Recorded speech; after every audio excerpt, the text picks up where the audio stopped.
Hello everyone, थोड़ा सा technical problem हुई जिसके कारण वीडियो जो बीच में ही स्टक हो गया, रुक गया। धर्मनिरपेक्षता की हम चर्चा कर रहे थे, तो जो एरिया बच गया उसको नेक्स्ट क्लास में मैं कवर करा दूंगा। अगली क्लास जो है आपकी अगले दिन आपको मिल जाएगी, नेक्स्ट डे आपको। तो यहीं से ही क्लास जो है वो स्टार्ट करेंगे। तो जो भी दोस्त हैं, अगर आप अनअकैडमी का कोर्स ज्वाइन करना चाहते हैं तो ये रेफरल कोड अप्लाई करना है LY लाइव। इससे आपको फीस में 10% का डिस्काउंट हो जाएगा और 10% डिस्काउंट के साथ साथ मेरी पर्सनल गाइडेंस भी आपको मिलेगी। ये मेरे ऑप्शनल सब्जेक्ट हैं 3, मैं जो प्लस पर पढ़ाता हूँ। इससे 60% एरिया GS का कवर हो जाता है। स्पेशल क्लासेस में मैं इंडियन पॉलिटी वहाँ पर करवा रहा हूँ, तो वो भी ज्वाइन कर सकते हैं, फ्री एक्सेस है उसके लिए। और उसके लिए भी आपको रेफरल कोड में LYLIVE ये अप्लाई करना पड़ेगा। और अगर आपको PDF चाहिए तो आप मेरे इस टेलीग्राम चैनल को ज्वाइन कर सकते हैं, अनअकैडमी ललित यादव की पाठशाला। अगर आपको मेरे से बात करनी है, कॉन्टैक्ट करना है, तो भी आप मेरे से इसी चैनल के थ्रू बात कर सकते हैं, अनअकैडमी ललित यादव की पाठशाला। वीडियो को पसंद आया हो लाइक शेयर जरूर करना है, खूब सारा लाइक शेयर करना है। अगला पार्ट जल्दी ही आ रहा है, जहां पर अपनी क्लास खत्म हुई वहीं से ही आगे इस क्लास को स्टार्ट करेंगे। तो LY लाइव रेफरल कोड के साथ मैं आप सबसे विदा लेता हूं। आप सबको बेस्ट विशेष, आप सबको वंदे मातरम, जय हिंद, जय Bharat, let's crack it.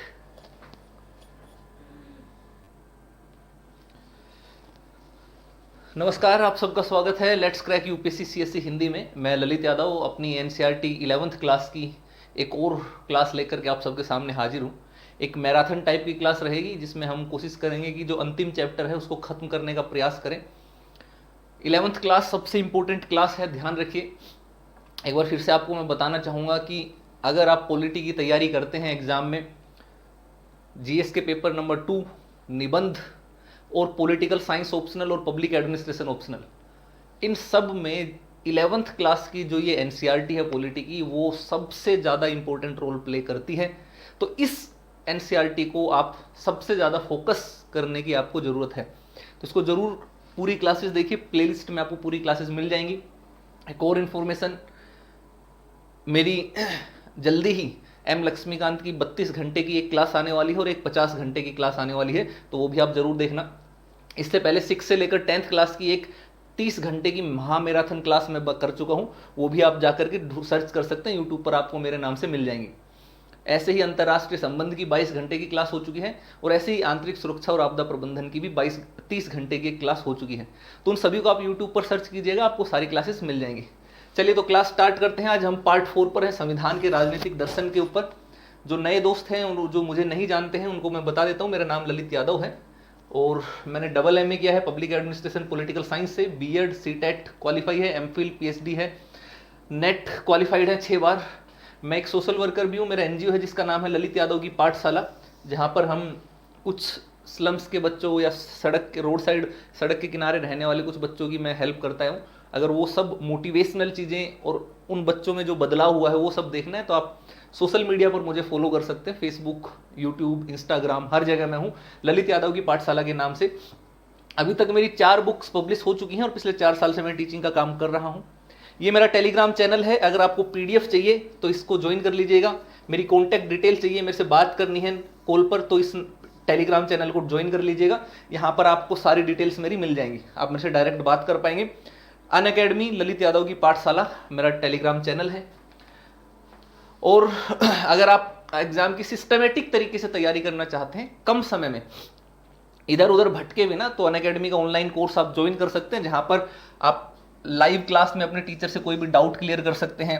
Exam के सिलेबस के अकॉर्डिंग क्लासेज आपको मिलती हैं, लाइव टेस्ट, लाइव क्विज वहां पर ऑल इंडिया लेवल पर होता है। अनलिमिटेड एक्सेस मिलता है, एक ही सब्सक्रिप्शन से आपको लाइव और रिकॉर्डेड दोनों क्लासेस, दोनों कोर्सेज आपको मिल जाते हैं। सभी टीचर्स की PDF मिल जाती है। इंडिया के 100+ एजुकेटर्स हैं, सब टॉप एजुकेटर्स, मैं भी यहाँ पर पढ़ाता हूँ। हम सभी की क्लासेज आपको मिल जाती हैं एक ही एडमिशन से। करना क्या है, अनअकैडमी का लर्निंग ऐप आपको इंस्टॉल करना है, UPSC CSC का गोल सेलेक्ट करना है और फिर गेट सब्सक्रिप्शन जो है ग्रीन कलर में, इसके ऊपर आपको टच करना है। आपके सामने आइकॉनिक और GS 2 तरीके के कोर्स ओपन हो जाएंगे। आइकॉनिक में थोड़ी सी फैसिलिटी बेटर है कि आपको एक पर्सनल कोच मिल जाता है और डेली मेंस की क्वेश्चन आंसर राइटिंग की प्रैक्टिस होती है। वो थोड़ा सा आपको बाकी के मुकाबले थोड़ा ज़्यादा हेल्प करता है एग्जाम क्वालिफाई करने में। बाकी चीज़ें सेम है, टीचर भी सेम है, स्टडी भी सेम है, PDF नोट्स सब सेम है। टेस्ट सीरीज वगैरह सब सेम है, बस आपको एक पर्सनल कोच और आपकी डेली मेंस की आंसर राइटिंग की जो प्रैक्टिस है वो आपको आइकॉनिक में एक्स्ट्रा मिलती है। ये फीस का स्ट्रक्चर है। जब भी आप कोर्स ज्वाइन करें तो कोशिश करना है कि 1 साल 2 साल या 3 साल का ही कोर्स ज्वाइन करें। अगर आप बिल्कुल बिगिनर है, बिल्कुल बेसिक से पढ़ना चाहते हैं, स्कूल या कॉलेज में हैं, तो 3 साल का कोर्स लीजिएगा। अगर केवल रिवीजन करना चाहते हैं तो 1 साल का कोर्स लीजिएगा। इसमें डिस्काउंट आपको मैं करवा दूंगा, ये मेरी हेल्प रहेगी आपको। अगर आप सब्सक्रिप्शन लेते समय LYLIVE इस रेफरल कोड को अप्लाई करेंगे तो 10% का आपको डिस्काउंट हो जाएगा। रेफरल कोड याद रखना, LYLIVE। तो इससे 10% डिस्काउंट होकर के 1 साल की ये फीस, 2 साल की, 3 साल की, ये टोटल फीस आपको रहेगी GS प्लस की। सेम ऐसे ही आइकॉनिक, इसमें भी आपको डिस्काउंट मिलेगा। अगर आप LYLIVE ये रेफरल कोड जो कि आपकी सफलता का रेफरल कोड है वो लगाओगे तो ये डिस्काउंट आपको यहाँ पर भी आइकॉनिक में हो जाएगा। अगर आप केवल ऑप्शनल पढ़ना चाहते हैं अलग से तो ऑप्शनल के लिए भी कोर्सेज अवेलेबल है। यहाँ पर भी आप 1, 2 या 3 साल का ही कोर्स ज्वाइन करना। रेफरल कोड में डिस्काउंट के लिए LYLIVE ये अप्लाई करना। फीस में डिस्काउंट चाहते हैं 10% का तो ये रेफरल कोड अप्लाई कर देना। हमारी पर्सनल गाइडेंस चाहते हैं, आप चाहते हैं कि कोई टीचर आपको प्रॉपर एग्जाम तक गाइड करे तो ये रेफरल कोड अप्लाई कर देना LYLIVE। आपकी सारी समस्याओं का समाधान इस कोड से हो जाएगा। ठीक है, चलिए दोनों अगर एक साथ लेंगे, ऑप्शनल और GS कॉम्बो कोर्स होते हैं, तो आपको और भी ज़्यादा डिस्काउंट हो जाता है, लगभग 40% के करीब डिस्काउंट हो जाता है। तो वो भी ज्वाइन कर सकते हैं। उसके लिए भी आपको रेफरल कोड में LYLIVE ही लगाना पड़ेगा, LYLIVE। इसका कॉम्बो कोर्स का एडमिशन लेने के लिए आपको एक लिंक प्रोवाइड किया जाता है अनअकैडमी की तरफ से, वो लिंक से ही एडमिशन होगा। तो वो लिंक चाहिए तो आप मेरा टेलीग्राम चैनल ज्वाइन कर लीजिएगा, ललित यादव की पाठशाला, वहां पर वो लिंक मैंने दिया हुआ है, इस कोड के साथ ज्वाइन कर लीजिएगा। 6 महीने बचे हैं प्रीलिम्स के, अगर अभी भी तैयारी शुरू नहीं की है तो कर दीजिए। रिवीजन बैच अनअकैडमी पर शुरू हो चुके हैं 6 महीने के हिंदी इंग्लिश बाइलिंगुअल के। ऐसे ही 2022 और 23 के लिए भी बैचेस स्टार्ट हो चुके हैं, हिंदी इंग्लिश बाइलिंगुअल दोनों में। अगला नया बैच 17 तारीख से स्टार्ट है।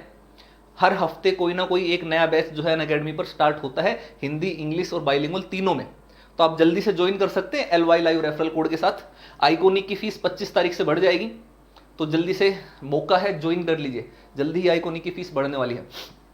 ये 3 ऑप्शनल मैं पढ़ाता हूँ अनअकैडमी के प्लस प्लेटफॉर्म पर, लोक प्रशासन, राजनीति विज्ञान, समाजशास्त्र, और जिससे GS का लगभग 60% एरिया कवर हो जाता है। स्पेशल क्लासेस में मैं पॉलिटी कंप्लीट करवा रहा हूँ, इंडियन पॉलिटी। उसके लिए आप मेरे साथ रेगुलर बन सकते हैं, जुड़ सकते हैं। इस रेफरल कोड के साथ आना है, LYLIVE रेफरल कोड, आपकी सफलता का रेफरल कोड भूलना नहीं है। ये PDF के लिए आप अनअकैडमी ललित यादव की पाठशाला, ये मेरा टेलीग्राम चैनल है, यहाँ से आप PDF के लिए मेरे से कॉन्टैक्ट कर सकते हैं। ये लिंक है, यहाँ से PDF और मेरी कॉन्टैक्ट डिटेल अगर आपको मेरे से बात करनी है तो दोनों ही आपको मिल जाएंगी। चलिए तो बात करते हैं 11th क्लास के चैप्टर की। लास्ट क्लास जो हुई तो उसमें हम बात कर रहे थे कि हमारे संविधान में किस तरीके की मूल अवधारणाओं को समाहित किया गया, कौन कौन से मूल्य आए। जैसे हमने स्वतंत्रता की बात कर ली थी कि हमारे देश में स्वतंत्रता, हमारे संविधान में मौलिक अधिकारों में जब आप फ्रीडम, राइट टू लिबर्टी देखते हैं तो वो एकदम से अपने आप से आने वाला सिद्धांत या कॉन्सेप्ट नहीं था। उसके पीछे बहुत बड़ा एक ऐतिहासिक प्रक्रियाएं, ऐतिहासिक कारण उसके पीछे रहे थे। जैसे कि आपने पिछली क्लास में जाना है कि कैसे अंग्रेजों ने रोलेट एक्ट के माध्यम से या अन्य विभिन्न तरीकों से भारतीयों की आज़ादी के ऊपर प्रतिबंध लगाने की कोशिश की, प्रेस की स्वतंत्रता पर प्रतिबंध लगाने की कोशिश की। तो राजा राम मोहन राय के प्रयासों से व्यक्तिगत स्वतंत्रता की जो मांग उठी, बाद में हमारे स्वतंत्रता सेनानियों ने, जो हमारे फ्रीडम फाइटर्स रहे, उनके प्रयासों से हमें समय समय पर और उस चीज़ की मांग को हम बलवती करते चले गए। और तब हमें समझ में आया कि स्वतंत्रता जो है वो एक मूल्य है, एक ऐसी वैल्यू है जिसका होना बहुत जरूरी है। अगर वो नहीं हो गई तो एक व्यक्ति अपना सर्वांगीण विकास नहीं कर पाएगा, और ना ही अपना सर्वांगीण विकास कर पाएगा बल्कि देश के लिए भी सही नहीं रहेगा। कोई देश विकसित तभी होगा जब वहाँ के लोगों के पास ज़्यादा स्वतंत्रता हो। तो ऐसे में हमने हमारे संविधान बनाते समय उसमें स्वतंत्रता का अधिकार जोड़ा, right to freedom, right to liberty. तो वो कहाँ से आया? वो इस बहुत लंबे संघर्ष और बुनियाद के आधार पर जो अवधारणाएं विकसित हुई वहां से आया। अब वो हो गया पुरानी क्लास का जो हम पढ़ चुके हैं। आज की क्लास से बात करेंगे, एक और चीज आप देखेंगे जिसका नाम है सोशल जस्टिस, सामाजिक न्याय। आप जब जीएस का पेपर नंबर 2 देखते हैं यूपीएससी का, तो उसमें आपको पॉलिटी, गवर्नेंस और सोशल जस्टिस का एक एरिया मिलता है, सामाजिक न्याय का एरिया उसमें। तो उससे ही संबंधित कुछ चीजें यहां पर आपको समझ में आएंगी कि सामाजिक न्याय क्या है और समानता क्या है। जब हम सामाजिक न्याय, सोशल जस्टिस को जब भी हम पढ़ेंगे तो हम इसको समानता के साथ जोड़ करके पढ़ेंगे, ठीक है, समानता के साथ जोड़ करके पढ़ेंगे। अब क्या समानता होती है, क्या सामाजिक न्याय होता है, इसको थोड़ा सा समझना है आपको। देखिए, जब हम एनसीईआरटी पढ़ेंगे तो जब भारतीय संविधान को उदारवादी कहा जाता है तो इसका अर्थ इतना भर नहीं होता कि यह संविधान यूरोपीय शास्त्रीय परंपरा के अर्थ में उदारवादी है, ये यूरोपीय कर लेना है। राजनीतिक सिद्धांत की अपनी किताब में आप उदारवाद के बारे में और समझेंगे, जो सेकंड पार्ट है राजनीतिक 11th क्लास का जो पॉलिटिकल थ्योरी है, उसमें आपको मैं डिटेल में पढ़ाऊंगा कि क्या उदारवाद होता है, बाकी की सारी थ्योरीज क्या होती हैं, समाजवाद, उदारवाद, मार्क्सवाद, समानता, स्वतंत्रता, सब उसमें डिटेल में पढ़ेंगे। शास्त्रीय उदारवाद, क्लासिकल लिबरलिज्म, सामाजिक न्याय और सामुदायिक जीवन मूल्यों के ऊपर हमेशा व्यक्ति को तरजीह देता है, इसको समझना है। आपकी आज की क्लास अब शुरू होती है, जो आपको समझना है डिटेल में। जब हम सामाजिक न्याय या समानता की बात करते हैं तो वो चीज उदारवादी विचारधारा से प्रेरित नजर आती है। उदारवादी विचारधारा बेसिकली जिसको हम पाश्चात्य विचारधारा कहते हैं, और उसमें व्यक्ति प्रमुख होता है, इंडिविजुअल जो है वो प्रमुख होता है, यानी कि व्यक्ति की स्वतंत्रता प्रमुख होती है, सभी व्यक्ति को समान नजरिए से देखा जाना प्रमुख होता है। तो अगर आप अमेरिका में या बाकी जगह कहीं पर देखोगे, तो ब्रिटेन में या किसी जगह पर, तो आपको पता चलेगा कि सभी इंसानों को समान रूप से समझा जाता है, समान उनके हक दिए जाते हैं, समान उनके लिए प्रयास किए जाते हैं। अब ऐसी ही व्यवस्था भारत के संविधान में भी है। अनुच्छेद 14 से लेकर अनुच्छेद 18 तक समानता का अधिकार है। लेकिन भारतीय विचारधारा जो है वो पाश्चात्य विचारधारा, जिसको हम शास्त्रीय उदारवाद कहते हैं, उससे थोड़ा सा अलग है। क्योंकि भारत में हम समानता ही नहीं, समानता के साथ साथ हम सामाजिक न्याय भी देखते हैं, ठीक है। भारतीय संविधान का उदारवाद इससे 2 मायनों में अलग है। पहली बात तो यह है कि हमारा संविधान सामाजिक न्याय से जुड़ा है। अब सामाजिक न्याय का मतलब क्या है? सामाजिक न्याय का मतलब यह है कि एक देश जहां पर हम सभी लोगों को समानता का अधिकार देते हैं, लेकिन परिस्थितियों के कारण या ऐतिहासिक उत्पीड़न के कारण हो सकता है कि सभी लोगों की वर्तमान परिस्थितियां समान ना हो सकता है कि वर्तमान में एक व्यक्ति बहुत अमीर हो, एक व्यक्ति बहुत गरीब है। अब ऐसे में आप दोनों को समानता का अधिकार तो दे दोगे, लेकिन उस समानता के अधिकार से क्या जो गरीब व्यक्ति जो बिल्कुल निचले स्तर पर है वो अमीर व्यक्ति के बराबर हो जाएगा? क्या बराबर आ जाएगा? संसाधनों के मामले में, जीवन यापन के मामले में नहीं आ पाएगा। स्वाभाविक सी बात है, अमीर व्यक्ति अपने स्तर उच्च करता चला जाएगा, गरीब व्यक्ति वहां तक नहीं आ पाएगा। तो ऐसे में क्या किया जाए कि समाज का जो लास्ट लेवल पर जो खड़ा व्यक्ति है उसको भी ऊपर तक लाया जाए। तो उनके लिए समानता से हट करके एक अपवादजनक स्वरूप में कुछ विशेष प्रयास किए जाते हैं, उनकी बेटरमेंट के लिए, उनकी अपलिफ्टमेंट के लिए, उनको ऊपर उठाने के लिए। और इसी को ही सामाजिक न्याय कहते हैं कि सरकार ऐसे लोग, ऐसे वर्ग, ऐसे समुदाय, ऐसे समूह जो किसी कारणवश विकास में या अपने जीवन यापन या लाइफ जो साइकिल है, सर्कल है, उसमें किसी मामले में पिछड़ गए हैं, तो उनको बाकी लोगों के बराबर में खड़ा कर देने की जो कोशिश है उसको हम सामाजिक न्याय के तहत देख लेते हैं। और इसमें रिजर्वेशन सबसे बड़ा भूमिका अदा करता है। इसको ऐसे समझिए, देखिए मैं आपको एक उदाहरण से समझाता हूं कि मान लीजिए ये एक स्पोर्ट्स का ग्राउंड है, ठीक है। ये मान लेते हैं कि ये खेल का मैदान है, खेल का मैदान है। अब इस खेल के मैदान में मान लीजिए यहां पर क्रिकेट का मैच हो रहा है, यहां पर खिलाड़ी क्रिकेट खेल रहे हैं, ठीक है, वो सारे खिलाड़ी हैं, यहां पर दर्शक हैं। अब ये मैच देखने के लिए मान लेते हैं कि 3 व्यक्ति हैं जो समान हैं। 3 व्यक्तियों को यहां पर कुर्सियां लगी हुई हैं, ठीक है, ये हैं कुर्सियां लगी हुई हैं ऐसे, इस तरीके से, ठीक है, इस तरीके से कुर्सियां लगी हुई हैं। अब तीनों के लिए, सभी के लिए इक्वल कुर्सियां हैं। अब ऐसे में एक व्यक्ति है जो बहुत लंबा है, ठीक है, तो वो लंबा है तो उसकी हाइट इतनी ज्यादा चली जा रही है। एक व्यक्ति है जो लगता है कि ठीक है सामान्य स्तर का है, तो वो भी मैच देख पा रहा है। लेकिन एक व्यक्ति जिसकी हाइट ही छोटी है, तो वो मैच कैसे देखेगा? अब जो शास्त्रीय विचारधारा है, जो शास्त्रीय उदारवाद है, वो ये कहता है कि सबको समान अधिकार है, यानी कि सबके पास एक एक कुर्सी होनी चाहिए। तो जैसे इन लोगों के पास एक एक कुर्सी होगी, इसको हम बोलेंगे क्लासिकल उदारवाद, है ना, शास्त्रीय उदारवादी, यानी कि समानता, कि तीनों के पास समान अधिकार है। लेकिन क्या इन तीनों के पास समान अधिकार होने से क्या इन तीनों की जिंदगी समान हो गई? तो स्वाभाविक से उत्तर है नहीं हुई। इस व्यक्ति को तो मैच देखने का मौका ही नहीं मिल पा रहा, जबकि ये व्यक्ति जो यहां पर इतना नीचे होकर के भी मैच का लुत्फ अच्छे से उठा सकता था, वो इतना ऊपर पहुंच करके देख रहा है। कुछ ज्यादा फर्क तो पड़ेगा नहीं, दिखेगा तो ये जो व्यक्ति यहां से मैच देख रहा है इतना ही, अगर ये होता तो इसको भी दिखता। तो सामाजिक न्याय क्या कहते हैं? ये हो गई समानता। देखिए इसको समझिए, इसको हम कहेंगे समानता, इसको कहेंगे हम समानता। लेकिन अगर हम सामाजिक न्याय की बात करें तो सामाजिक न्याय तब होगा जब मान लीजिए इसी मैदान को ऐसे हम कर लेते हैं और जो ये लंबा वाला व्यक्ति है इसको कुर्सी ना दी जाए और इससे कहा जाए कि तुम भाई सक्षम हो, तुम लंबे हो, तुम तो खड़े भी हो जाओगे तो भी तुम्हें मैच दिख जाएगा, तो तुम्हें इस कुर्सी की जरूरत ही नहीं है, तो इसको कुर्सी ना दी जाए, ठीक है। और इसको कुर्सी ना दी जाए तो ये वैसे भी खड़ा खड़ा देखेगा तो यहां तक पहुंच जाएगा। दूसरा व्यक्ति जिसको कुर्सी दे दी गई, एक कुर्सी थी, वो कुर्सी के साथ यहां तक पहुंच ही रहा था ऑलरेडी, तो वो भी देख पा रहा है। और जो इसकी कुर्सी थी, ये वाली कुर्सी, ये जो कुर्सी है, इसको निकाल करके यहां पर लगवा दिया जाए इस व्यक्ति के पास, तो ये जो छोटा व्यक्ति था जिसकी हाइट छोटी थी वो भी मैच देख पाएगा। तो कहने का मतलब अब ये तीनों के तीनों लोग क्रिकेट के मैच का या किसी भी मैच का आनंद ले पा रहे हैं और तीनों अब बराबर लग रहे हैं। इसको बोलते हैं सामाजिक न्याय, सोशल जस्टिस, ये बोला जाएगा सोशल जस्टिस यानी कि सामाजिक न्याय।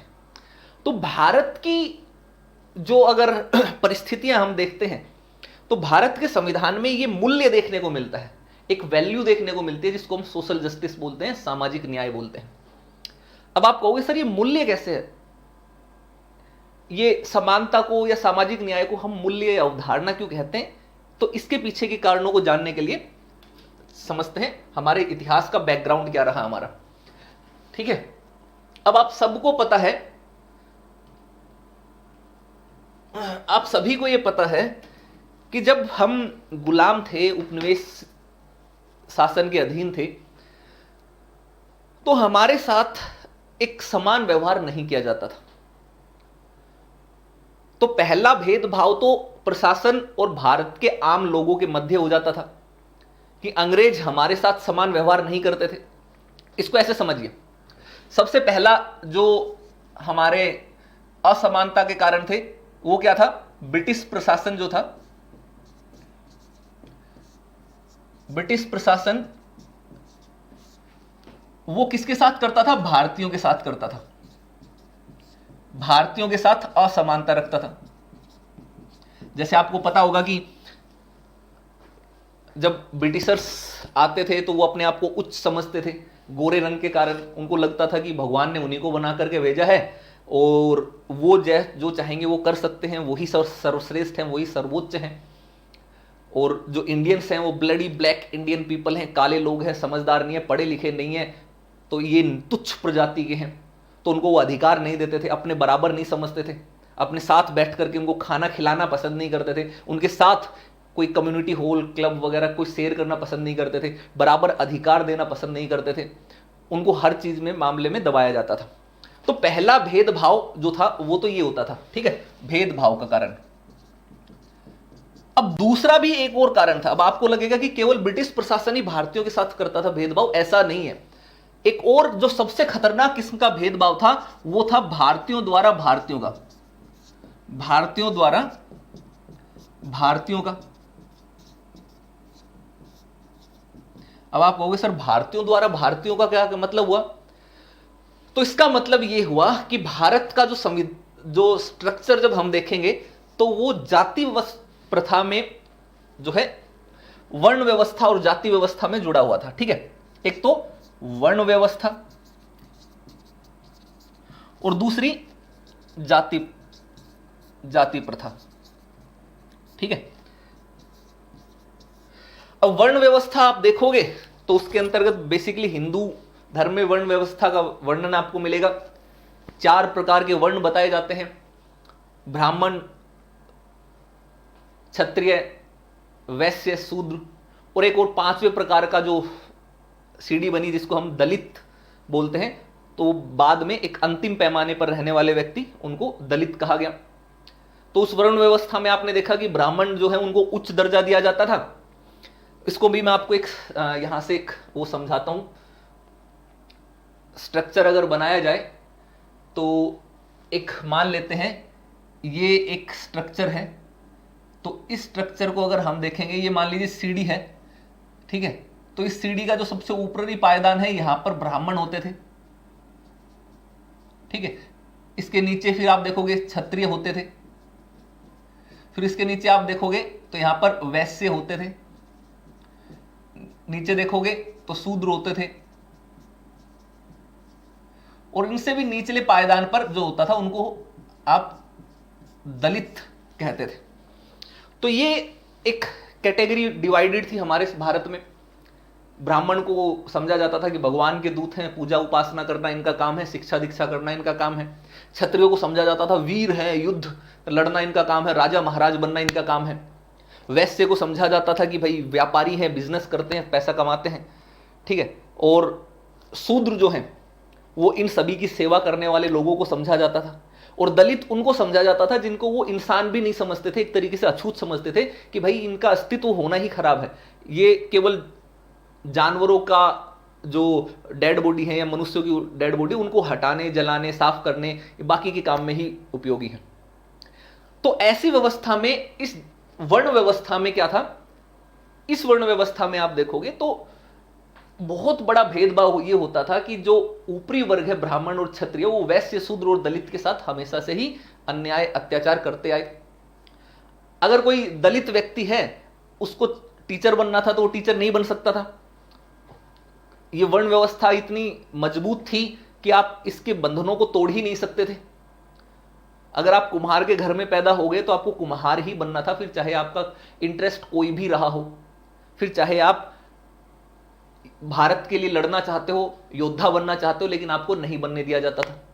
ऐसे ही चाहे आप ब्राह्मण के घर में पैदा हुआ हो, लेकिन अगर आपकी इंटरेस्ट, आपका जो रुचि है वो हो सकता है कि नई नई आर्ट एंड क्राफ्ट, कुछ वस्तुएं बनाने में हो, तो आपके चाहते हुए भी आपको वस्तुएं बनाने के लिए परमिशन नहीं दी जाती थी। आपको या तो धार्मिक अनुष्ठान करवाने होते थे या आपको टीचर बनना पड़ता था।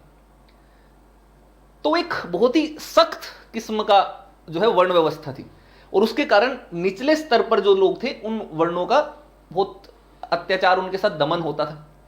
अब जाति प्रथा मैं क्यों बोल रहा हूं, क्योंकि जाति प्रथा इसलिए बोल रहा हूं कि जो ये वर्ण व्यवस्था है, हर वर्ण में अलग अलग जातियां भी हैं। अब ऐसा नहीं है कि जाति केवल एक अलग से एक ही क्राइटेरिया है, हर वर्ण में अलग अलग जातियां मिलेंगी। आप ब्राह्मण देखोगे तो वहां पर भी 10 प्रकार की जातियां मिल जाएंगी। कोई अपने आप को गौड़ ब्राह्मण कहेंगे, कोई अपने आप को जोशी ब्राह्मण कहेंगे, कोई अपने आप को मतलब भगवान के सबसे ज्यादा प्रिय ब्राह्मण कहेंगे, कोई किसी को नकली ब्राह्मण कहेगा। ऐसे ही हर कास्ट में, हर क्षत्रिय में कोई कहेगा कि हम तो सच्चे क्षत्रिय हैं, तुम नकली क्षत्रिय हो, तुम मिले जुले वाले क्षत्रिय हो, वगैरह वगैरह। तो हजारों तरीके की जातियां आपको हर वर्ण में देखने को मिल जाएंगी। और ये जाति प्रथा जो है वो केवल भारत के हिंदू धर्म में नहीं बल्कि हर धर्म में मिलेगी। फिर चाहे आप मुस्लिम धर्म ले लो या कोई भी धर्म ले लो, सिख धर्म ले लो, कहीं पर भी उठा लो, तो वहां पर हर जगह आपको मिलेगा कि एक कम्युनिटी को कहा जाएगा कि वे ये उच्च कम्युनिटी है, उच्च जाति है, दूसरी को कहा जाएगा कि ये मध्यम स्तरीय है, ये निम्न जातियां हैं। एक ही समुदाय में, एक ही वर्ण के अंदर इस तरीके की चीजें होती हैं। तो ऐसे में हमेशा ये टेंडेंसी रही है भारत में, ये देखने को मिलता है कि जो भारतीय हैं, जो उच्च अपने आप को समझते थे या उच्च वर्ण में या उच्च जाति में जो पैदा हो जाते थे, उनके अंदर ये भाव होता था कि हम सुपीरियर हैं, हम ही सब कुछ है, बाकी जो है ना वो कुछ नहीं है। तो वो उनके साथ बड़ा ही अमानवीय व्यवहार करते थे, उनके साथ भेदभाव बहुत ज्यादा होता था। और उनको जो निम्न वर्ण के या निम्न जातियों के जो लोग होते थे, उनको ना तो शिक्षा का अधिकार मिलता था, ना ही उनको कोई अच्छा रोजगार करने का अधिकार मिलता था, ना ही उनको गांव में या जगह पर अपनी प्रॉपर्टी इकट्ठा करने का अधिकार मिलता था। आपको एक और बड़ा इंटरेस्टिंग सा उदाहरण मैं समझाता हूं, इसको बड़ा देखिएगा जरा, यहां पर आपको समझ में आएगा जब हम इसको देखेंगे। एक मान लेते हैं गांव है, ये मान लीजिए एक गांव है। आज भी अगर हम भारत के गांवों की संरचना देखेंगे तो आपको देखने को यह मिलेगा, कुछ जगहों पर छोड़ दो तो ध्यान रखिए, कुछ जगह अपवाद जो बाद में धीरे धीरे विकसित हुए, समाज सभ्य हुआ, समानता और सामाजिक न्याय का कॉन्सेप्ट आगे बढ़ता चला गया तो चीजें बदली। लेकिन आज भी अगर आप देखोगे तो गांव के बीच में, ये जो बिल्कुल बीचों बीच जो है, ये जो क्षेत्र है ना, इस क्षेत्र में आपको हमेशा कौन मिलेगा? आपको यहां पर मिलेगी उच्च जातियां। ठीक है, यहां पर आपको मिलेगी, ये हो गए आपके उच्च जातियां। आमतौर पर आपको ब्राह्मण यहां पर मिलेंगे। फिर उसके बाद हम मान लेते हैं उसके साइड में, बिल्कुल उसके आसपास की जो पेरिफेरी होगी, उस पेरिफेरी में आप देखना वहां पर आपको मिलेंगे कौन? मान लेते हैं इसके बिल्कुल आसपास, इस पेरिफेरी में यहां पर आपको मध्यम स्तर की जातियां मिलेंगी, यानी कि क्षत्रिय, वैश्य, इस तरीके से। अब ऐसे ही जब हम इसी स्तर पर और आगे बढ़ेंगे तो आपको यहां पर देखने को मिलेगा कि जो इनके बिल्कुल साइड में किनारे गांव के, ऐसे वहां पर एक समूह बना रहेगा जो इनके चारों तरफ रहेगा, वो निम्न जातियों का रहेगा। ठीक है, जैसे शूद्र हो गए। और इनसे भी अलग एक और आपको देखने को मिलेगी, अजीब विडंबना आपको देखने को मिलेगी कि गांव के बिल्कुल साइड में किनारे पर आपको एक बस्ती सी बसी मिलेगी, अलग अलग बस्तियां एकदम बिल्कुल किनारे पर, यहां पर देखिए। ठीक है, जिनको निम्न से भी निम्न दर्जा बोला जाता था, दलित या हरिजन। ठीक है, और ये संरचना आपको आज भी देखने को मिलेगी भारतीय गांवों में। अगर आप देखोगे तो ये अपने आप में ये दिखाता था कि गांव का जो सेंटर है, मेन, वहां पर जो लोग हैं वो सर्वोच्च हैं, बाकी सब उन्हीं के चारों आगे पीछे घूमते हैं। जैसे हम हमारे ब्रह्मांड की बात करते हैं, ब्रह्मांड में देखते हैं ना, सूर्य होता है, ब्रह्मांड की धुरी जो है वो सूर्य है, बाकी सारे ग्रह उसके चारों तरफ परिक्रमा करते हैं। ऐसे ही माना जाता था कि उच्च जाति हैं वो गांव की सबसे बेहतरीन जमीन, सबसे सेंटर में रहने के लायक है, तो वो वहीं रहते थे, सारे संसाधन उन्हीं के पास रहते थे। बाकी लोग फिर धीरे धीरे उनके आसपास विकसित होते रहना बस शुरू करते थे। और जो दलित समुदाय था, जो निम्न जिनको कहा जाता था, उनको गांव के बिल्कुल किनारे में, साइड में एक बस्ती दे दी जाती थी। आज भी आप देखोगे गांवों में तो इस तरीके की बस्तियां बोली जाती हैं, अलग से एकदम बिल्कुल किनारे में, गांव के बिल्कुल साइड वाले हिस्से में, जो कि सबसे कम योग्य भूमि या जगह होती है, उस जगह पर आपको मिलेगी इस तरीके की बस्तियां। और यहीं से ही निर्धारित हो जाता था कि ये जो निम्न जाति के जो लोग हैं, दलित हैं, इनको उच्च जातियों के एरिया में प्रवेश करने से रोक दिया जाता था, वंचित कर दिया जाता था। इवन इनको गांव के अंदर घुसने तक से भी रोक दिया जाता था कि भाई तुम गांव के बाहर ही रहो, गांव में नहीं आ सकते, गांव में आओगे तो हम अछूत हो जाएंगे, हम धर्म भ्रष्ट हो जाएगा हमारा। इस तरीके की व्यवस्थाएं भारत में थी, आज भी हैं, लेकिन आज उनका स्तर थोड़ा कम हो गया। पहले तो बहुत ही ज्यादा थी, खुल करके थी सब कुछ। ना ही इनको इन लोगों के जो बड़े बड़े अवसर हैं उनमें शामिल करने के लिए बुलाया जाता था, एकदम बिल्कुल साइड लाइन, किनारे कर दिया जाता था। इसका एक बहुत अच्छा उदाहरण अगर आपको देखना है तो आप एक मूवी देखिएगा जिसका नाम है एक सीरीज, वेब सीरीज देखिएगा, आश्रम, जो बॉबी देओल की वेब सीरीज है, देखना, उसमें समझ में आएगा आपको, उसमें दलितों के साथ किस तरीके से व्यवहार होता है। आश्रम को देखना कि बाबा जाने मन की बात, बाबा जाने सबके मन की बात, कृपा बरसेगी, ठीक है, तो जप नाम वगैरह वगैरह। तो उसमें भी आपको एक बहुत रियलिस्टिक चीज दिखाई गई कि एक दलित समुदाय का व्यक्ति जो पढ़ा लिखा है, इंटेलिजेंट है, आज के समय की घटना बता रहे हैं, और वो जब अपने आप को वो इक्वल समझता है, वो गांव के जो उच्च जाति का जो मोहल्ला है, उस मोहल्ले के बीच से अपनी बारात लेकर के निकलता है और घोड़ी पे बैठ करके निकलता है, तो उच्च जाति के लोग उसको ये कह करके मारते कि तुम निचली जाति हो, तुम्हें हक नहीं है घोड़ी के ऊपर बैठ करके जाने का, और खास करके हमारे मोहल्ले से गुजरने का, है ना। तो वो आज भी दिखाता है कि आज भी भारत में भारतीयों के द्वारा ही भारतीयों का शोषण या उत्पीड़न होता है।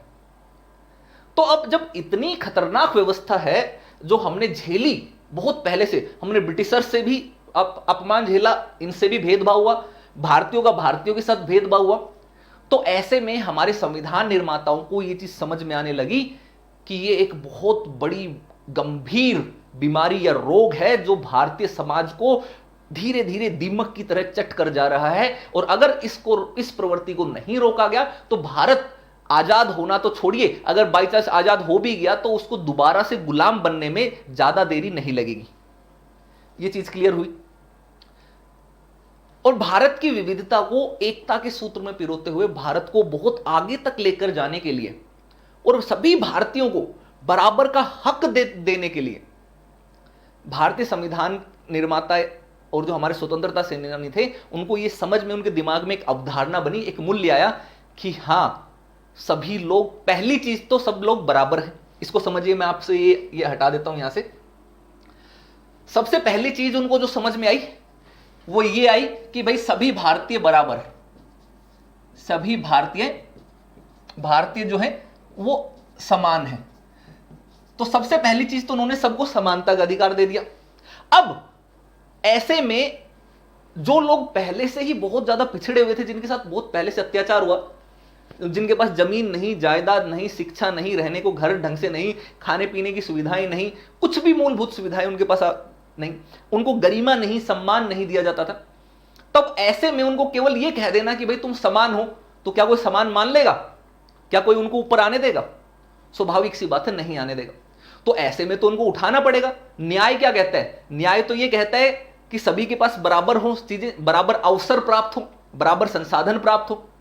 अब ऐसे में मान लीजिए सभी को समानता का अधिकार दे दिया कि जाओ भाई, सबको समानता का अधिकार है, जाओ कॉलेज सरकार ने खोल दिया है, जा करके पढ़ो। अब ऐसे में एक व्यक्ति जो संपन्न है, उसका बच्चा साइकिल गाड़ी लेकर के स्कूल कॉलेज में जाकर के पढ़ सकता है, फीस देकर के पढ़ सकता है। लेकिन एक ऐसा परिवार, एक ऐसा समुदाय जिनको घर में खाने के लिए ही रोटी ना मिलती हो, उनको सरवाइव करना पड़ता हो डेली मजदूरी करके, काम करके, कि भाई काम करेंगे तो खाना मिलेगा, रोटी मिलेगी। अब ऐसे में उसको कहो कि भाई तुम्हें समानता का अधिकार है, जाओ जाकर के स्कूल में पढ़ लो। अब अगर वो बच्चा स्कूल में चला गया तो उसका काम कौन करेगा? घर का काम कैसे कौन करेगा? और वो नहीं काम करेगा तो हो सकता है कि उनके परिवार में एक टाइम का भोजन कम बने, एक टाइम के आय कम हो, तो मजबूरी में उसको तो वही काम करना पड़ेगा, वो जा ही नहीं सकेगा। तो ऐसे में तो समानता का जो कॉन्सेप्ट था वो तो एप्लीकेबल हुआ नहीं ढंग से, समझ रहे हैं? तो इस सब समस्या को दूर करने के लिए फिर भारत में अपनाया गया जिसको हम बोलते हैं सामाजिक न्याय, उसको हम बोलते हैं सामाजिक न्याय, ठीक है, यानी कि सोशल जस्टिस। और इस सोशल जस्टिस के तहत क्या किया गए? कुछ विशेष प्रावधान कर दिए गए, कुछ विशेष प्रावधान कर दिए गए। क्या विशेष प्रावधान कर दिए गए, इनको बड़े ध्यान से समझिएगा। और इस विशेष प्रावधान में हम मूल रूप से जानते हैं आरक्षण को, आरक्षण को, यानी कि ऐसे वंचित समुदाय जिनके साथ इतिहास के द्वारा, इतिहास में ऐतिहासिक रूप से या तो उत्पीड़न हुआ है, भेदभाव हुआ है, या वो समाज की मुख्य धारा से किसी कारणवश कट चुके हैं, तो ऐसे समुदायों को ऊपर उठाने के लिए, बराबर लाने के लिए, उनके समानता के अधिकारों को सही सार्थक सिद्ध करने के लिए उनके लिए आरक्षण की व्यवस्था कर दी गई कि भाई आप लोग एक काम करते हैं, चलिए जैसे आप मान लेते हैं शैक्षणिक एजुकेशनल इंस्टीट्यूट्स, उनमें आपको रिजर्वेशन दे देते हैं, आपको स्कॉलरशिप विशेष तौर पर दे देते हैं, आपको विधान सभाओं में, लोकसभा में उसमें आरक्षण दे देते हैं ताकि आप अपनी सत्ता में भी भागीदारी दर्ज कर सको। तो सामाजिक न्याय का कॉन्सेप्ट यही कहता है। तो भारत में आरक्षण अगर आप देखोगे रिजर्वेशन का, तो आप सबको पता है कि शेड्यूल ट्राइब और शेड्यूल कास्ट, सबसे पहले इन्हीं दोनों को आरक्षण का प्रावधान था। 7.5% अनुसूचित जनजाति को और 15% अनुसूचित जाति को। और यह आरक्षण आप देखोगे तो शैक्षणिक संस्थाओं, आर्टिकल 15 इसको हम बोलते हैं, जैसे मान लेते आर्टिकल 15 जो भारत के संविधान का पढ़ोगे उसमें आपको मिलेगा, ठीक है। साथ ही आर्टिकल 16 जो कि रोजगार से संबंधित है, कि रोजगार के मामलों में, सरकारी नौकरियों में, वहां पर इनके लिए विशेष प्रावधान किए जा सकते हैं, तो वहां पर आरक्षण था। साथ ही देखोगे लोकसभा में और राज्य अलग अलग राज्य विधानसभाओं में अनुसूचित जाति और जनजाति के लिए सीटें आरक्षित कर दी गई, ताकि वो लोग सत्ता में आ सके, सत्ता में आकर के अपने लिए अपनी भूमिका मांग सके, अपनी डिमांड रख सके, अपनी दमदार प्रभावी उपस्थिति दर्ज करा सके, ताकि सबको यह पता चले कि भाई सभी बराबर हैं, सभी को साथ लेकर के चलना पड़ेगा, आप किसी एक समुदाय को किनारे कर करके आगे बढ़ नहीं सकते लोकतंत्र में। तो सेम ऐसे ही आप देखोगे 1990 के दशक में ओबीसी को आरक्षण मिला 27%, फिर 2019 में ईडब्ल्यूएस को आरक्षण मिला 10%, जो आर्थिक रूप से कमजोर वर्ग है। तो इन सभी को आप देखोगे शैक्षणिक संस्थान और सरकारी नौकरी उन जगह पर आरक्षण दिया गया। तो इससे फायदा क्या हुआ? इससे फायदा यह हुआ कि जो लोग पहले सोसाइटी से कट ऑफ थे, मुख्य धारा में नहीं थे, शक्ति में नहीं थे, पावर में नहीं थे, उनके पास भी पावर आई, उनको भी अवसर मिले आगे बढ़ने के लिए। आप खुद ही सोचिए, आप में से जितने भी दोस्त होंगे यहां पर, जाति प्रथा के बंधन जो थे, वर्ण व्यवस्था थी, वो कमजोर पड़ी, ढीली पड़ी। आज आप सब लोग यहां पर वीडियो देख रहे हैं, क्लास कर रहे हैं, आप में से सभी लोग अलग अलग धर्म, अलग अलग जाति, अलग अलग क्षेत्र के, अलग अलग भाषा के लोग हैं। लेकिन क्या आज आपको यह कहा जाता है कि भाई तुम एक इस जाति के हो तो तुम यही काम करोगे, इसके अलावा दूसरा काम नहीं कर सकते? ऐसा तो फोर्स नहीं किया जाता। आज तो आपकी मर्जी है कि आप किसी भी जाति के हो, किसी भी धर्म के हो, किसी भी भाषा के हो, आप जो रोजगार करना चाहते हो, जो काम करना चाहते हो, जहां भारत में रहना चाहते हो, वो सब कर सकते हो। तो आईएएस की परीक्षा देना केवल उच्च वर्ग के अधिकार में तो रहा ही नहीं, सभी के लिए हो गया, है ना? क्या आप किसी भी धर्म के हो तो भी दे सकते हो, किसी जाति के हो तो भी दे सकते हो, किसी भी लिंग के हो तो भी दे सकते हो, इवन ट्रांसजेंडर हो उनके लिए भी समानता का इस तरीके से अधिकार यहां पर आया। तो ये सब सामाजिक न्याय के कारण जो है हो पाया, सोशल जस्टिस जिसको हम बोलते हैं। और सोशल जस्टिस यही कहता है कि जो समुदाय पिछड़ गए हैं उनके लिए, उनको मुख्य धारा में लाने के लिए विशेष प्रावधान कर दिए जाए। तो इसीलिए भारत में ये आरक्षण का प्रावधान किया गया। और यही नहीं, सामाजिक न्याय केवल जातिगत आधार पर या वर्ण आधार पर ही नहीं है, इसको आप देखोगे तो जेंडर के आधार पर भी आपको देखने को मिलेगा। सामाजिक न्याय में जेंडर भी बहुत भूमिका निभाता है, ठीक है? अब जेंडर की अगर हम बात करें तो मतलब आपका सेक्स, अब ये वर्ड कई लोग उल्टा ही लेकर के जाते हैं, वो उसमें नहीं घुसना। इसका मतलब यहां पर हम स्त्रीलिंग पुल्लिंग से बात कर रहे हैं, है ना, कि मेल फीमेल से बात कर रहे हैं कि आप किस सेक्स से हैं। तो जेंडर में अगर आप देखोगे तो भारत में यहां पर भी भेदभाव तो रहा है, पहले से ही भेदभाव रहा कि नहीं रहा? और वो भेदभाव किसके साथ रहा? वो रहा महिलाओं के साथ, ठीक है, महिलाओं के साथ रहा। आपने देखा कि महिलाएं चाहे किसी भी जाति की रही हो, किसी भी धर्म की रही हो, कितने ही उच्च वर्ग वर्ण की रही हो, उनके साथ तो वहां पर भी भेदभाव होता था। वो तो सबसे ज्यादा शोषित पीड़ित वर्ग जो है वो महिलाओं का ही है। और वहां पर आप देखते हो महिलाओं को ना पढ़ने दिया गया, ना उनको काम करने दिया गया, किसी तरीके की स्वतंत्रता नहीं दी गई, ना इलेक्शन में खड़ा होने दिया गया, गिनी चुनी महिलाएं होती थी। लेकिन क्योंकि सरकार को पता था, हमारे संविधान निर्माताओं को पता था कि ये एक ऐसा संवेदनशील वर्ग है जिसके लिए विशेष प्रावधान नहीं किए गए तो ये ऊपर नहीं उठ पाएंगे, तो इनके लिए भी आरक्षण का प्रावधान किया गया, सीटें इनके लिए भी रिजर्व की गई। जैसे 73वां और 74वां संविधान संशोधन आप देखोगे तो पंचायती राज में 33% सीटें हैं, ठीक है, 1/3 सीटें। साथ ही शैक्षणिक संस्थाओं में विशेष छूट दी जाती है महिलाओं को, स्कॉलरशिप दी जाती है स्कूल के टाइम, अगर कोई भी इंटेलिजेंट बच्ची है, बालिका है, स्कॉलरशिप दी जाती है। उनके लिए अलग अलग योजनाएं चलाई जाती हैं, फ्री में हॉस्टल या फ्री में आगे की कोचिंग देने के लिए। स्कूल में कॉलेज में आप रहे होंगे तब आपने कई बार ये देखा होगा कि आपके ही साथ में कोई लड़की है, आपकी ही क्लास में है, एक ही गांव से आप आते हैं या एक ही शहर से आते हैं, और उसको सरकार की तरफ से हर महीने 5-6 हज़ार रुपये मिल रहे हैं और आपको कुछ भी नहीं मिल रहा, ठेंगा। और फिर आप कहते हो यार ये तो बड़ा भेदभाव है, लड़कियों को तो इतने रुपए मिल रहे हैं, हमें तो कुछ भी नहीं मिल रहा। ऐसा होता था बचपन में, हमें भी महसूस होता था कि यार ये तो है ना, सब लोग ना लड़कियों को ही पसंद करते हैं, लड़के तो बेचारे इनको तो ऐसे मान लिया कि निकम्मे निठल्ले हैं, हमें तो कुछ देते ही नहीं है, उल्टा हम कुछ मांगते तो लात और पड़ती है, मास्टर भी मारते हैं, टीचर भी मारते हैं लात, और घर वाले भी मारते हैं लात।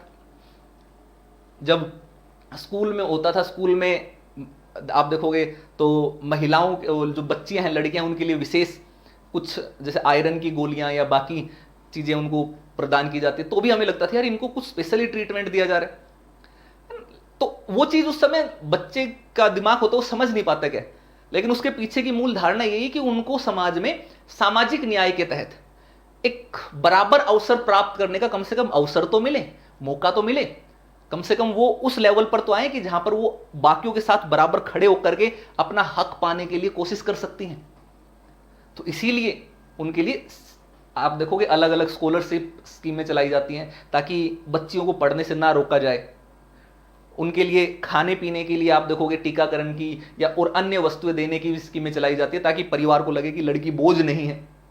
जीवन बीमा उनके लिए चलाया जाता है पैदा होने के बाद ही, ताकि परिवार को ना लगे कि बोझ है ना। तो उनको विशेष उत्थान के लिए इस तरीके के प्रयास किए जाते हैं। राजनीति में भी आरक्षण दिया गया, हालांकि लोकसभा के स्तर पर नहीं हुआ है, संसद के स्तर पर नहीं हुआ, लेकिन उसकी भी डिमांड है। लेकिन ये सारी की सारी चीजें आई कहां से? ये सारी की सारी चीजें सामाजिक न्याय का हिस्सा है। किसका? सोशल जस्टिस जिसको हम बोलते हैं। और ये सोशल जस्टिस एक अवधारणा के रूप में, एक भाव के रूप में, एक मूल्य के रूप में भारत के अंदर समाहित किया गया। कैसे? कि वो इतिहास की परंपराएं, इतिहास की प्रक्रियाएं, जो भेदभाव हुआ, जो समस्याएं उत्पन्न हुई, उससे हमारे भारतीय संविधान निर्माताओं के दिमाग में, उनके मन में, उनके सोचने समझने की शक्ति ने उनको यह बताया कि हाँ, समानता भी एक अवधारणा, एक मूल्य है जिसके बिना मनुष्य का जीवन पशु तुल्य है। और ना केवल समानता बल्कि सामाजिक न्याय के साथ समानता, ताकि सभी लोगों को बराबर कम से कम अवसर तो मिले, इक्वल अपॉर्चुनिटी तो मिले। ये चीज है। तो भारत की जो आप देखोगे जिसको हम उदारवादी विचारधारा जिसको हम मानते हैं, तो वो पाश्चात्य उदारवादी जो जिसको हम बोलते हैं क्लासिकल लिबरलिज्म, उससे हम शास्त्रीय उदारवाद से हम थोड़ा सा अलग हैं, थोड़ा सा बेहतर है। अलग नहीं बल्कि हम कह सकते हैं कि बेहतर है, क्योंकि भारत की परिस्थितियां ही ऐसी हैं। ठीक है, दो मायनों में अलग था कि हमारा सामाजिक न्याय से जुड़ा हुआ है। अनुसूचित जाति और अनुसूचित जनजाति के लिए आरक्षण का प्रावधान इसका सर्वोत्तम उदाहरण है। ये सब मैंने एक्सप्लेन कर दिया। मैं आपके लिए बस एक रीड आउट कर दे रहा हूं ताकि आपको ये ना लगे कि सर आपने पढ़ के नहीं बताया, क्योंकि मेरे बहुत सारे दोस्त तो कई बार कमेंट करते हैं कि सर आप बिना देखे ही बोल देते हो, समझा देते हो, लेकिन सर आप पढ़ते नहीं हो। सर एक बार पढ़ भी दिया करो ताकि हमें समझ में आ जाए। तो आप सब लोगों की आत्मा की शांति के लिए पढ़ भी देता हूं। ठीक है, संविधान निर्माताओं का विश्वास था कि मात्र समता का अधिकार दे देना इन वर्गों के साथ सदियों से हो रहे अन्याय से मुक्ति के लिए अथवा इनके मताधिकार को वास्तविक अर्थ देने के लिए काफी नहीं है।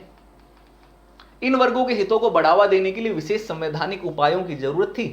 इस कारण संविधान निर्माताओं ने अनुसूचित जाति और अनुसूचित जनजाति के हितों की रक्षा के लिए बहुत से विशेष उपाय किए।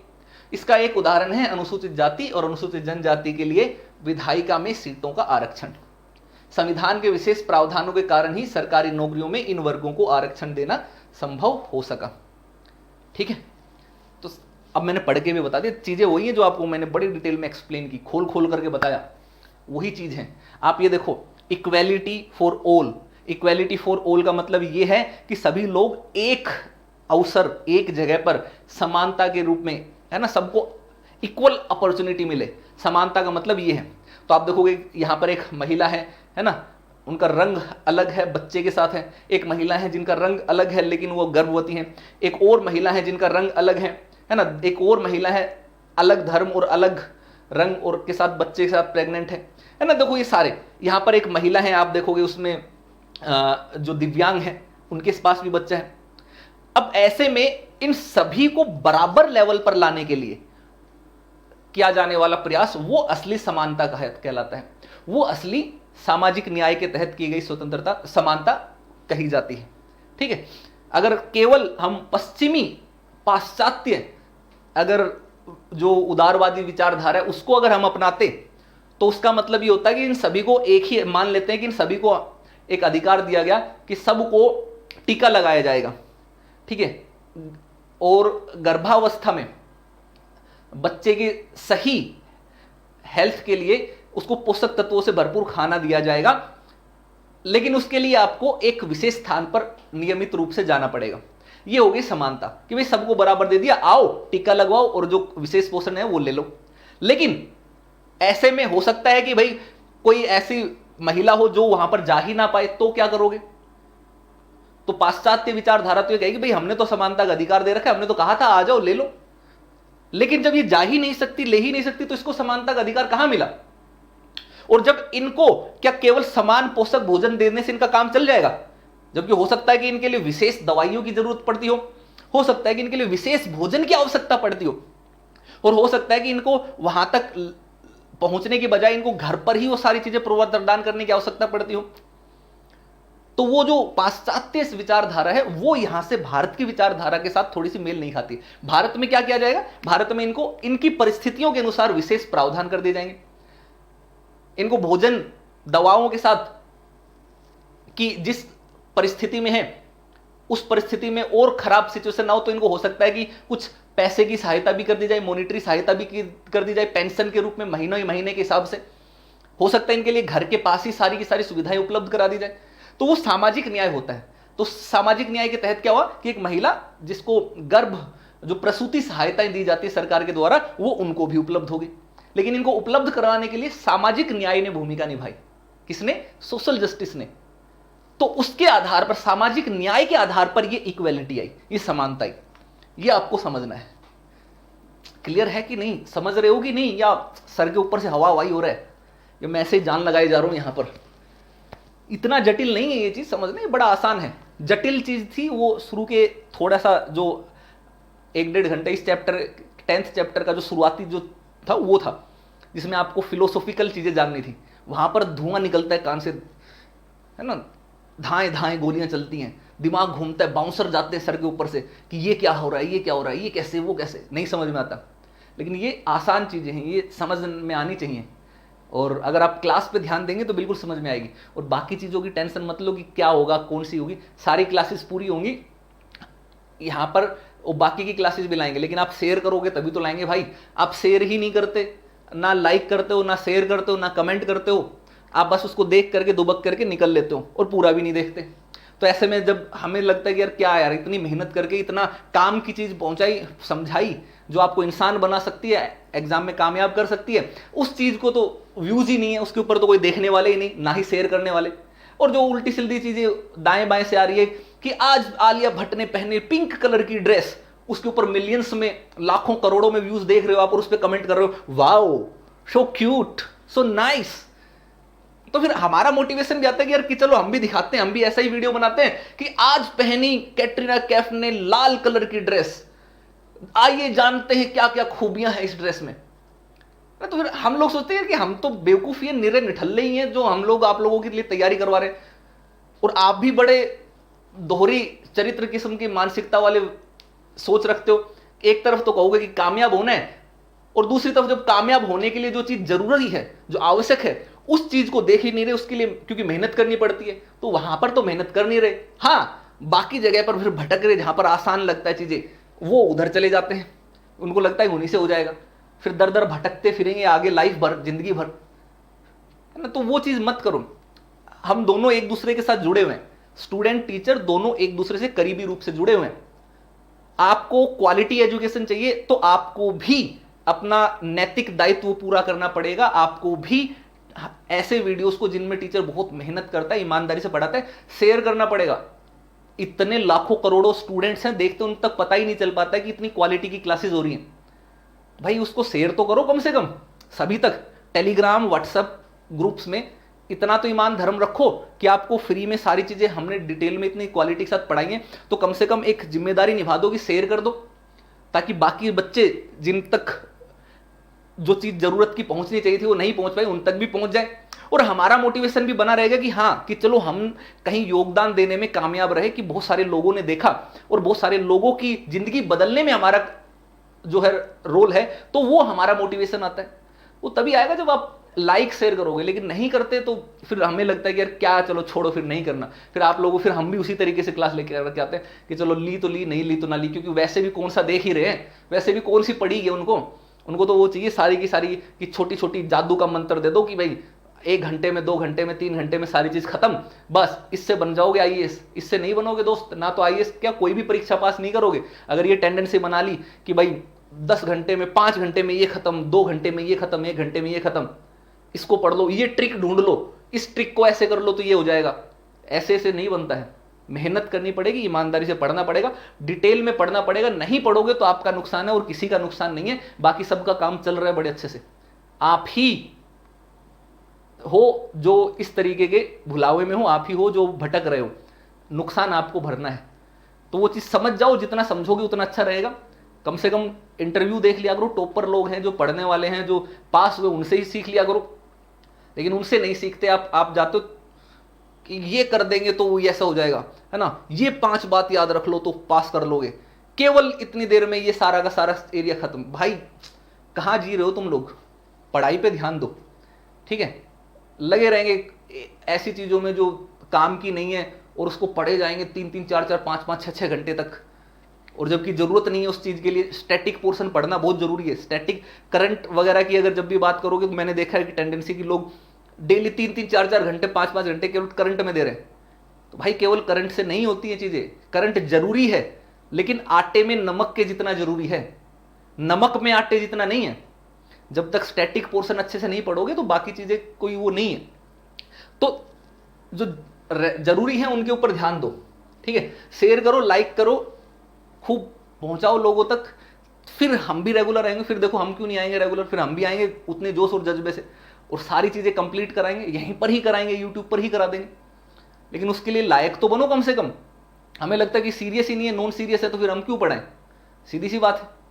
तो जब आप सीरियस दिखोगे, आप वो रहोगे, तो हमें भी लगेगा कि हाँ चलो भाई चाहते हैं सच में ये, तो चाहोगे तो हम भी करेंगे। तो अपनी सबकी अपनी अपनी जिम्मेदारी है, सबको निभाने की जरूरत है। चलिए, विविधता और अल्पसंख्यकों के अधिकारों का सम्मान, इसको समझते हैं। संविधान का उदारवाद सामुदायिक जीवन मूल्यों का पक्षधर है। भारतीय संविधान समुदायों के बीच बराबरी के रिश्ते को बढ़ावा देता है। हमारे देश में ऐसा करना आसान नहीं था क्योंकि समुदायों के बीच अक्सर बराबरी का रिश्ता नहीं होता। समुदायों के बीच एक दूसरे के साथ अक्सर ऊंच नीच का रिश्ता होता है, जैसा कि हम जाति के मामले में देखते हैं, ठीक है। अभी भारत में जब हम सामाजिक न्याय की बात करते हैं, सोशल जस्टिस की बात करते हैं, तो सोशल जस्टिस आपको केवल जेंडर या जाति के आधार पर ही देखने को नहीं मिलता, बल्कि आपको समुदायों के आधार पर भी मिलता है। जैसे हम आर्टिकल 29 और 13 को पढ़ेंगे, भारत के संविधान का जो अनुच्छेद है 29 व 30, उसमें आप देखोगे शिक्षा एवं संस्कृति के अधिकार के नाम से टाइटल रहेगा, जिसको हम मूल रूप से बेसिकली अल्पसंख्यकों का, आम बोलचाल की भाषा में अल्पसंख्यकों का अधिकार बोलते हैं, अल्पसंख्यक अधिकार। तो ऐसे में ये बहुत बड़ी समस्या होती है हमेशा। आप कभी भी देखोगे तो जहां पर भी बहुत सारी विविधता रहेगी, डाइवर्सिटी रहेगी, जैसे कि भारत में है, हर जाति, धर्म, भाषा, क्षेत्र, समुदाय के लोग यहाँ पर भारत में हैं। तो ऐसे में हो सकता है कि किसी की संख्या बहुत ज्यादा हो, किसी की संख्या बहुत कम हो।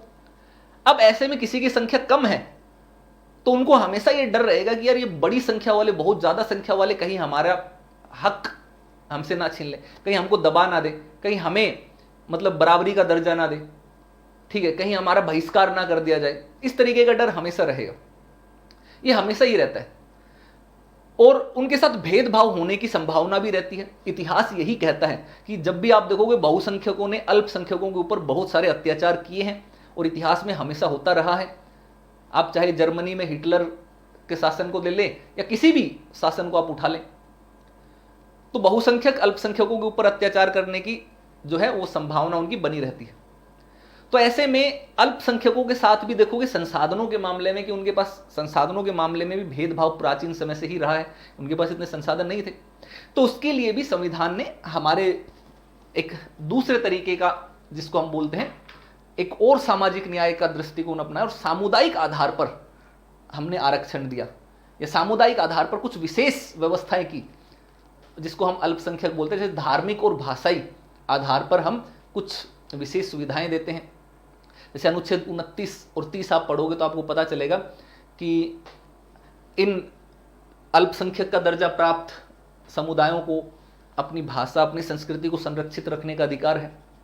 केवल इतना ही नहीं, अपने शैक्षणिक संस्थाओं की स्थापना, अपनी धार्मिक संस्थाओं की स्थापना का अधिकार है, उनका संचालन करने के अधिकार है, उनका प्रचार प्रसार करने का अधिकार है, सरकार से टैक्स में छूट पाने का अधिकार है, यानी अपने फलने फूलने का अधिकार है।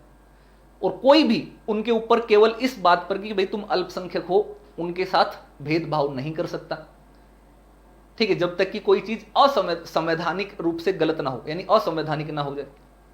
तो ये भी हमारे सामाजिक न्याय की ही अवधारणा है, ठीक है।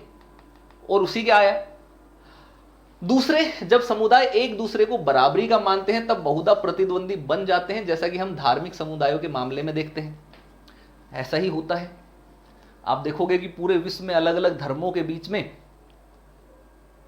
इस तरीके का द्वंद्व बना रहता है, टकराव बना रहता है। और आपने प्राचीन समय से ही देखा होगा, ईसाई धर्म वो अपने आप को बहुत सुपीरियर मानते थे, तो फिर मुस्लिम धर्म उभरा, तो मुस्लिम धर्म और ईसाई धर्म के बीच में आपस में होता है। ऐसे ही भारत में देखोगे हिंदू धर्म उभरा तो एक और त्रिकोण आपको देखने को मिलता है। तो जब ये बराबर के हो जाते हैं, टक्कर के हो जाते हैं, तो एक दूसरे को मानते हैं कि हम एक दूसरे के प्रतिद्वंदी हैं। तो ऐसे में जब भी जिसको मौका मिलता है वो अपने आप को सुपीरियर साबित करने का कोशिश करता है। संविधान निर्माताओं के सामने इस बात की कठिन चुनौती थी कि ऊंच नीच अथवा गहरी प्रतिद्वंदिता की मौजूदा स्थिति के बीच समुदायों में बराबरी का रिश्ता कैसे कायम किया जाए। भारत में ऐसे था, आज़ादी के समय आप देखोगे हिंदू मुस्लिम लगभग दोनों को ही एक दूसरे को बराबरी का समुदाय जो है वो माना जाता था, दोनों ही बराबरी के समुदाय थे। तो उन दोनों के बीच में भी एक प्रतिद्वंदिता आपको देखने को मिलती थी। तो इन समुदायों को उदार कैसे बनाएं, एक दूसरे का दुश्मन होने से कैसे रोकें, तो इसके लिए क्या क्या समुदायों को मान्यता न देकर इस समस्या का समाधान आसानी से किया जा सकता था। अधिकांश पश्चिमी राष्ट्रों के उदारवादी संविधान में ऐसा ही किया गया है, लेकिन ऐसा करना न तो अपने देश में कारगर होता और न ही वांछनीय। इसका कहने का मतलब है कि हम ना तो किसी को हिंदू बोलते, ना किसी को मुस्लिम बोलते, ना किसी को सिख बोलते, ना किसी को ईसाई बोलते, ठीक है, हम मान्यता ही ना देते समान समुदायों को। लेकिन भारत में क्या ऐसा संभव हो पाता? अगर आप ऐसे कहो कि हम धर्म खत्म कर रहे हैं, हम सबको मतलब एक ही नजरिए से देख रहे हैं, ना कोई हिंदू सिख मुस्लिम ईसाई है ही नहीं, तो भारत तो वैसे ही समाप्त हो जाता, आपस में ही लोग मर मिटते हैं दंगों के कारण। कहते हैं हम, हमारा धर्म है, हमारी विशेष पहचान है, हमें मान्यता क्यों नहीं मिलेगी, हमें तो मिलनी चाहिए। धर्म के अंदर धर्म है, जाति के अंदर जाति है, सब अपनी अपनी मान्यता के लिए, अपनी पहचान के लिए एक दूसरे से लड़ भिड़ते। तो भारत में संभव नहीं था क्योंकि विविधता इतनी ज्यादा है, डाइवर्सिटी इतनी ज्यादा थी, ठीक है। तो इसका कारण यह नहीं कि भारतीय अन्य लोगों की तुलना में समुदायों से कहीं ज्यादा जुड़े हैं, ठीक है। तो ऐसे में आप देखोगे हर व्यक्ति के, हर जगह के व्यक्ति सांस्कृतिक समुदाय से जुड़े होते हैं और ऐसे हर समुदाय की अपनी परंपरा, मूल्य, रीति रिवाज तथा भाषा होती है। समुदाय का सदस्य इसमें भागीदार होता है। उदाहरण के लिए फ्रांस और जर्मनी में व्यक्ति भाषाई समुदाय का सदस्य होता है और इससे वह बड़ी गहराई से जुड़ा होता है। हम लोग सामुदायिक जीवन मूल्यों को ज्यादा खुले तौर पर स्वीकार करते हैं और यही बात हमें खास बनाती है। बेसिकली मूल्य यहां पर आ जाते हैं। हर समुदाय के, हर धर्म के, हर जाति के, सबके कुछ ना कुछ अपने अपने बेसिक मूल्य होते हैं। एक दूसरे, उन मूल्यों के आधार पर एक दूसरे के साथ जुड़ाव होता है। संस्कृति के आधार पर, भाषा के आधार पर, पहनावे के आधार पर, रहन सहन के आधार पर, बोलचाल के आधार पर उनका आपसी जुड़ाव जो है वो होता है। और ये इन्हीं को हम सामुदायिक जीवन मूल्य बोलते हैं और हम इसको खुले तौर पर स्वीकार करते हैं। आप देखोगे तो मैं आपको अल्टीमेटली वो कर तो एक ही चीज रहे हैं, अलग नहीं कर रहे हैं। आपने अभी अभी देखा कि मकर संक्रांति का उदाहरण ले लो, ये 14 जनवरी को आमतौर पर पूरे भारत में मनाया जाता है। तो आप देखोगे तो अलग अलग समुदायों में, अलग अलग क्षेत्रों में, अलग अलग राज्यों में अलग अलग नाम से ये मनाया जाता है ना। कहीं पर आप लोहड़ी देखोगे, कहीं पर मकर संक्रांति देखोगे, कहीं पर कुछ, कहीं पर कुछ, कहीं पर उत्तरायण दिवस वगैरह वगैरह वगैरह, बहुत सारी चीजें देखोगे। साउथ में भी आपको बहुत सारे देखने को मिलेंगे, पोंगल वगैरह वगैरह। अल्टीमेटली मतलब तो एक ही है, तरीका ही तो अलग हो गया, उनका नाम अलग दे दिया, तरीका अलग हो गया मनाने का, अपने अपने रीति रिवाजों के अनुसार मना लेते हैं, लेकिन अल्टीमेटली तो एक ही चीज है ना। सभी लोग एक ही त्योहार को अलग अलग नाम से, अलग अलग तरीकों से मना रहे हैं बस। तो भारत में इसका मतलब है कि हम हर चीज को, ये जो सामुदायिक मूल्य है, इनको हम खुले तौर पर स्वीकार करते हैं। हम किसी के ऊपर रिस्ट्रिक्शन नहीं लगाते कि भैया ये त्योहार है तो सबको इसी तरीके से ही मनाना है। कि जैसे मान लीजिए कि दिवाली का त्योहार है तो सभी लोग दिवाली ही मनाएंगे और सभी लोग दिवाली पर लाइट जलाएंगे ही जलाएंगे, ये सभी लोग दिवाली के ऊपर एक दूसरे को मिठाई देंगे ही देंगे। ऐसा कोई रिस्ट्रिक्शन थोड़ी है भाई। कोई लोग होता है दिवाली के ऊपर पटाखे छुटाते हैं, कोई लोग हो सकता है कि दिवाली के ऊपर दिए जलाते हैं, कोई लोग हो सकता है कि दिवाली के ऊपर इलेक्ट्रिक जो लड़ियां हैं उससे लाइट जलाते हैं, कुछ अपने परिवार के साथ घूमने चले जाते हैं, कुछ मेल मिलाप करते हैं, कुछ साथ में खाना खाते हैं, कुछ मिठाइयाँ बनाते हैं, कुछ और चीज़ करते हैं, कुछ और पार्टियाँ करते हैं, छलकाए जाम, एक एक हो जाए फिर घर चले जाना। तो सब स्वतंत्र है ना, किसी को बांध कर तो नहीं रख सकते। तो सबके अपने अपने जो सामुदायिक मूल्य हैं, उन मूल्यों के अनुसार यहां पर सारी की सारी चीजें भारत में होती हैं। तो इससे भी ज्यादा महत्वपूर्ण बात यह है कि भारत में अनेक सांस्कृतिक समुदाय हैं। जर्मनी अथवा फ्रांस के विपरीत भारत में बहुत से भाषाई और धार्मिक समुदाय हैं। कोई समुदाय दूसरे पर प्रभुत्व न जमाए, इस बात को सुनिश्चित करना जरूरी था। ठीक है, तो भारत में ऐसा ही है। भारत में आप देखोगे कि मान लेते हैं, हम धर्म मान लेते हैं, हिंदू धर्म ले लो उदाहरण के तौर पर। तो क्या हिंदू धर्म है अकेला हिंदू धर्म है? क्या उसमें और विभाजन नहीं है? स्पष्ट विभाजन है। वर्ण के आधार पर विभाजन है, फिर जाति के आधार पर विभाजन है, फिर भाषा के आधार पर भी विभाजन है। कोई हिंदू आपको मिलेगा जो हिंदी बोलता है, कोई आपको ऐसा हिंदू मिलेगा जो आपको हो सकता है कि मराठी बोलता हो, कोई ऐसा मिलेगा जो गुजराती बोलता हो, कोई ऐसा मिलेगा जो भोजपुरी बोलता हो, कोई ऐसा मिलेगा जो तमिल बोलता हो, कोई मलयालम बोलता हो, कोई भी हो सकता है। तो भाषाई आधार पर भी तो विभाजन है समुदायों में, ऐसे धार्मिक आधार पर भी विभाजन है। तो सबको ये डर लगा रहता है कि भाई कोई एक हमारे ऊपर प्रभुत्व ना जमा ले, हम पर मतलब राज ना करने लग जाए, हमारा अस्तित्व ना समाप्त हो जाए। तो इस समस्या को दूर करना जरूरी था। इसी कारण हमारे संविधान के लिए समुदाय आधारित अधिकारों को मान्यता देना जरूरी हो गया। तो हमने इन अधिकारों को भी मौलिक अधिकारों में सम्मिलित किया, ताकि समुदायों को भी, जो अल्पसंख्यक समुदाय हैं, उनको ये गारंटी हो जाए, ये सुनिश्चित हो जाए कि जब तक हम भारत के नागरिक हैं, भारत में हैं, तो हम हर मामले में इक्वल हैं, समान हैं, किसी से कम नहीं हैं, और ना ही कोई हमारे अधिकारों का हनन कर सकता है बहुसंख्या के नाम पर। हम उतने ही इंपॉर्टेंट, महत्वपूर्ण हैं जितने की बहुसंख्यक हैं, और उतनी ही स्वतंत्रता हमें है जितने की बहुसंख्यकों को है। उतने ही अवसर प्राप्त करने की समानता हमारे पास है जितने की बहुसंख्यकों के पास है। यानी कि वो अपने आप को सुरक्षित महसूस करें, अपने आप को बेहतर आगे जीवन यापन के स्तर की तरफ ले चले। ऐसे ही अधिकारों में एक है धार्मिक समुदाय का अपनी शिक्षा संस्था स्थापित करने और चलाने का अधिकार।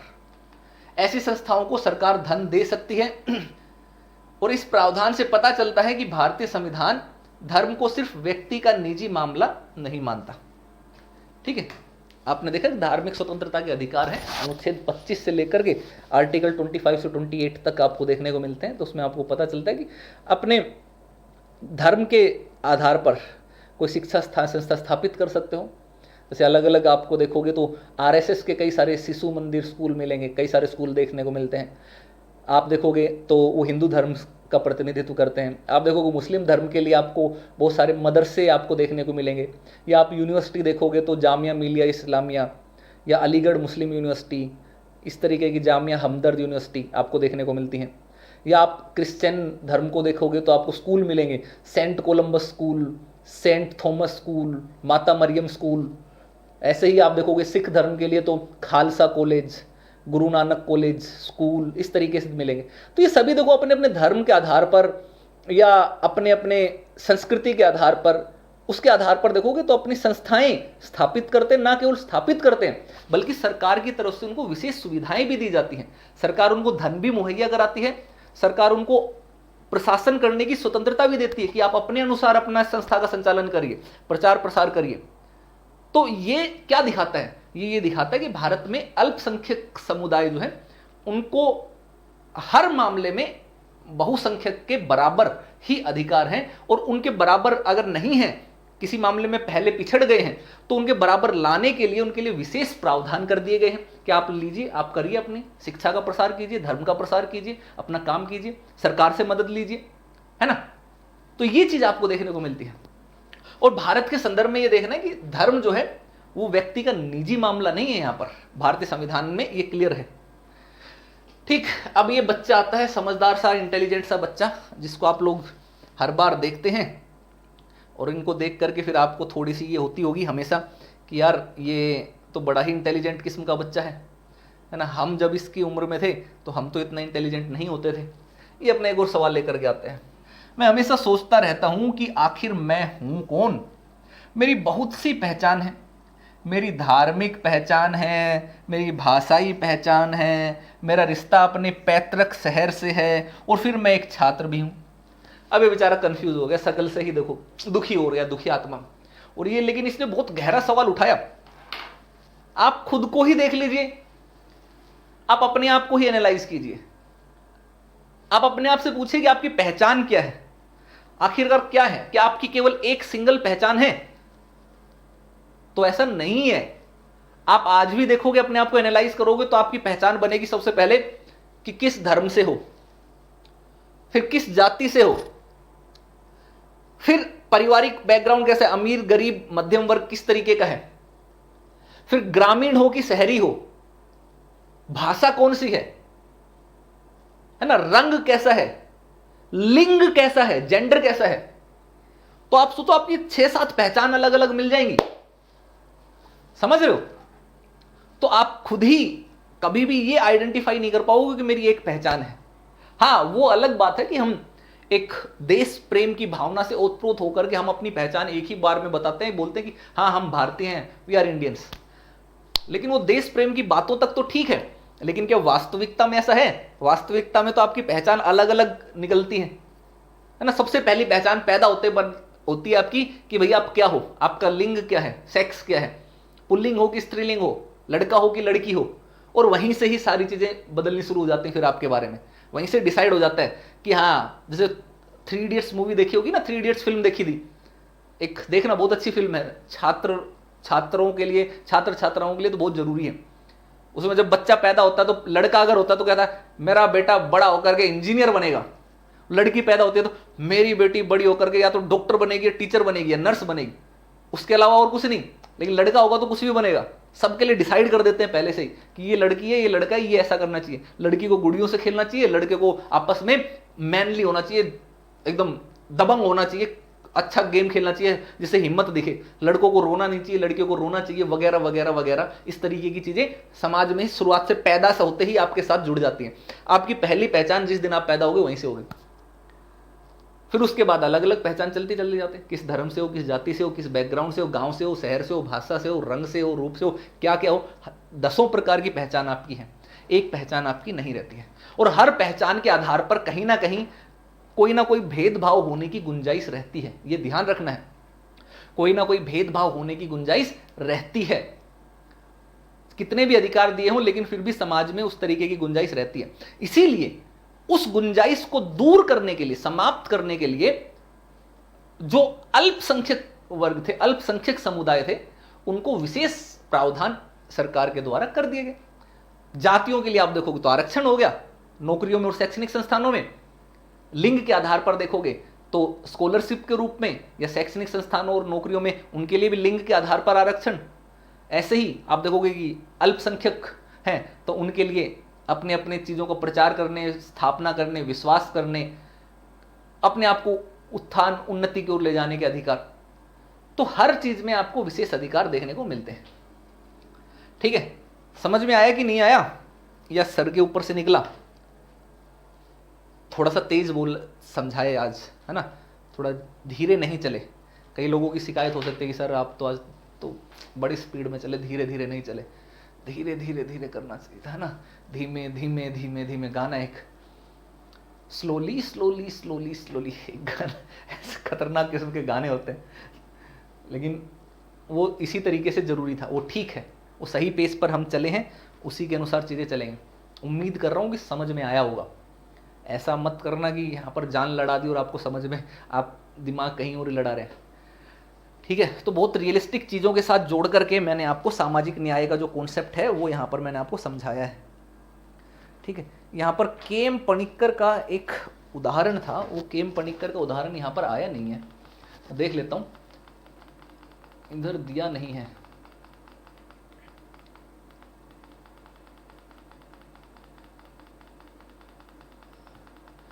एक नहीं है, नहीं दिया।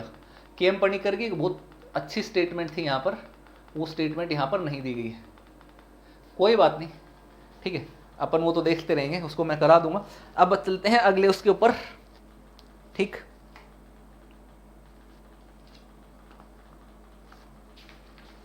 अब बात कर लेते हैं धर्मनिरपेक्षता। तो हमारे संविधान को जब आप देखोगे ना, तो आपको हमारे संविधान में अलग अलग मूल्य आपने देख लिया। जैसे आपने अभी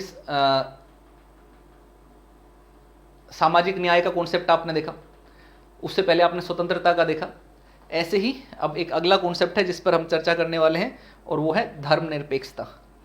तो इस पर आगे बढ़ने से पहले मैं एक बार आपसे समझना चाहूँगा, जो मेरे दोस्त हैं यहाँ पर बने हुए हैं लाइव, यहाँ पर जो हैं जुड़े हुए हैं हमसे, ज़रा ये बताओ कि आप लोग क्या समझते हैं धर्मनिरपेक्षता से?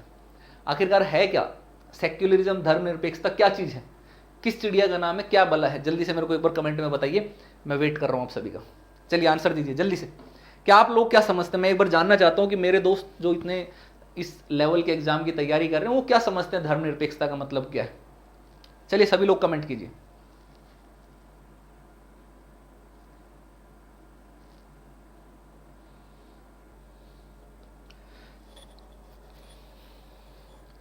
चलिए काफी सारे लोग आंसर देना शुरू किए हैं। तो धर्मनिरपेक्षता के संदर्भ में समझते हैं। सबसे पहले अगर मैं आपसे सवाल पूछूं तो कमेंट बॉक्स में मेरे को बताइए कि क्या भारत के संविधान में धर्मनिरपेक्षता शब्द क्लियरली आपको देखने को मिलता है? हाँ या ना में आंसर दीजिए, बस कमेंट बॉक्स में दीजिए।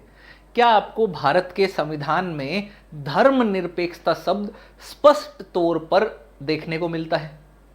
जवाब दीजिए हाँ या ना।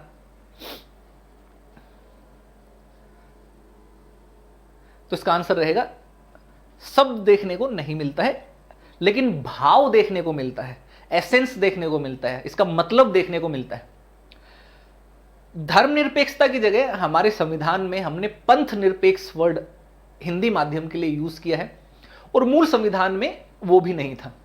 ये सारे के सारे शब्द जो है भारत की प्रस्तावना में जो चेंजेस हुए, पंथ निरपेक्ष, धर्मनिरपेक्ष, दोनों का इंग्लिश में मतलब सेक्युलरिज्म ही होता है, सेक्युलर ही होता है। आप सभी को पता है कि भारत का जब मूल संविधान बना तो ओरिजिनल कॉन्स्टिट्यूशन में सेक्युलर वर्ड था ही नहीं। ऐसे में जब आप सबको याद है कि 42वां संविधान संशोधन होता है, 42nd अमेंडमेंट एक्ट होता है, इसको हम 42वां संशोधन बोलते हैं, 42वां संविधान संशोधन, 42वां संविधान संशोधन। तो उसके माध्यम से आप देखिएगा कि भारत की जो प्रस्तावना है उसमें 3 शब्द जोड़े गए। प्रस्तावना में 3 शब्द जोड़े गए। क्या क्या शब्द जोड़े गए? सबसे पहला, दूसरा और तीसरा। पहला वर्ड अगर मैं कहूं समाजवादी, जिसको हम बोलते हैं सोशलिस्ट, तो वो जोड़ा गया। दूसरा यहां पर जोड़ा गया पंथ निरपेक्ष, जिसको हम सेक्युलर बोलते हैं, और तीसरा जिसको हम बोलते हैं अखंडता, यानी कि इंटीग्रिटी, ये वर्ड जोड़ा गया।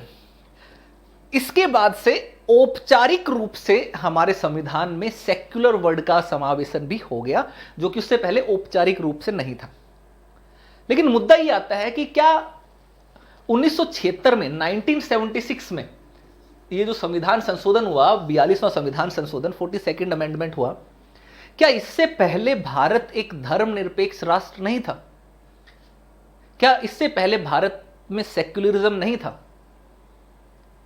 क्या ये प्रस्तावना में, प्रियम्बल में ये वर्ड ऐड हुआ, उसी के बाद ही हम धर्मनिरपेक्ष बने? तो ऐसे में बहुत सारे लोगों की अलग अलग राय हो सकती है, लेकिन ये आपको समझना है कि हम जिस दिन से हमारा कॉन्स्टिट्यूशन बना, लागू हुआ, उसी दिन से ही एक सेक्युलर कंट्री के रूप में थे।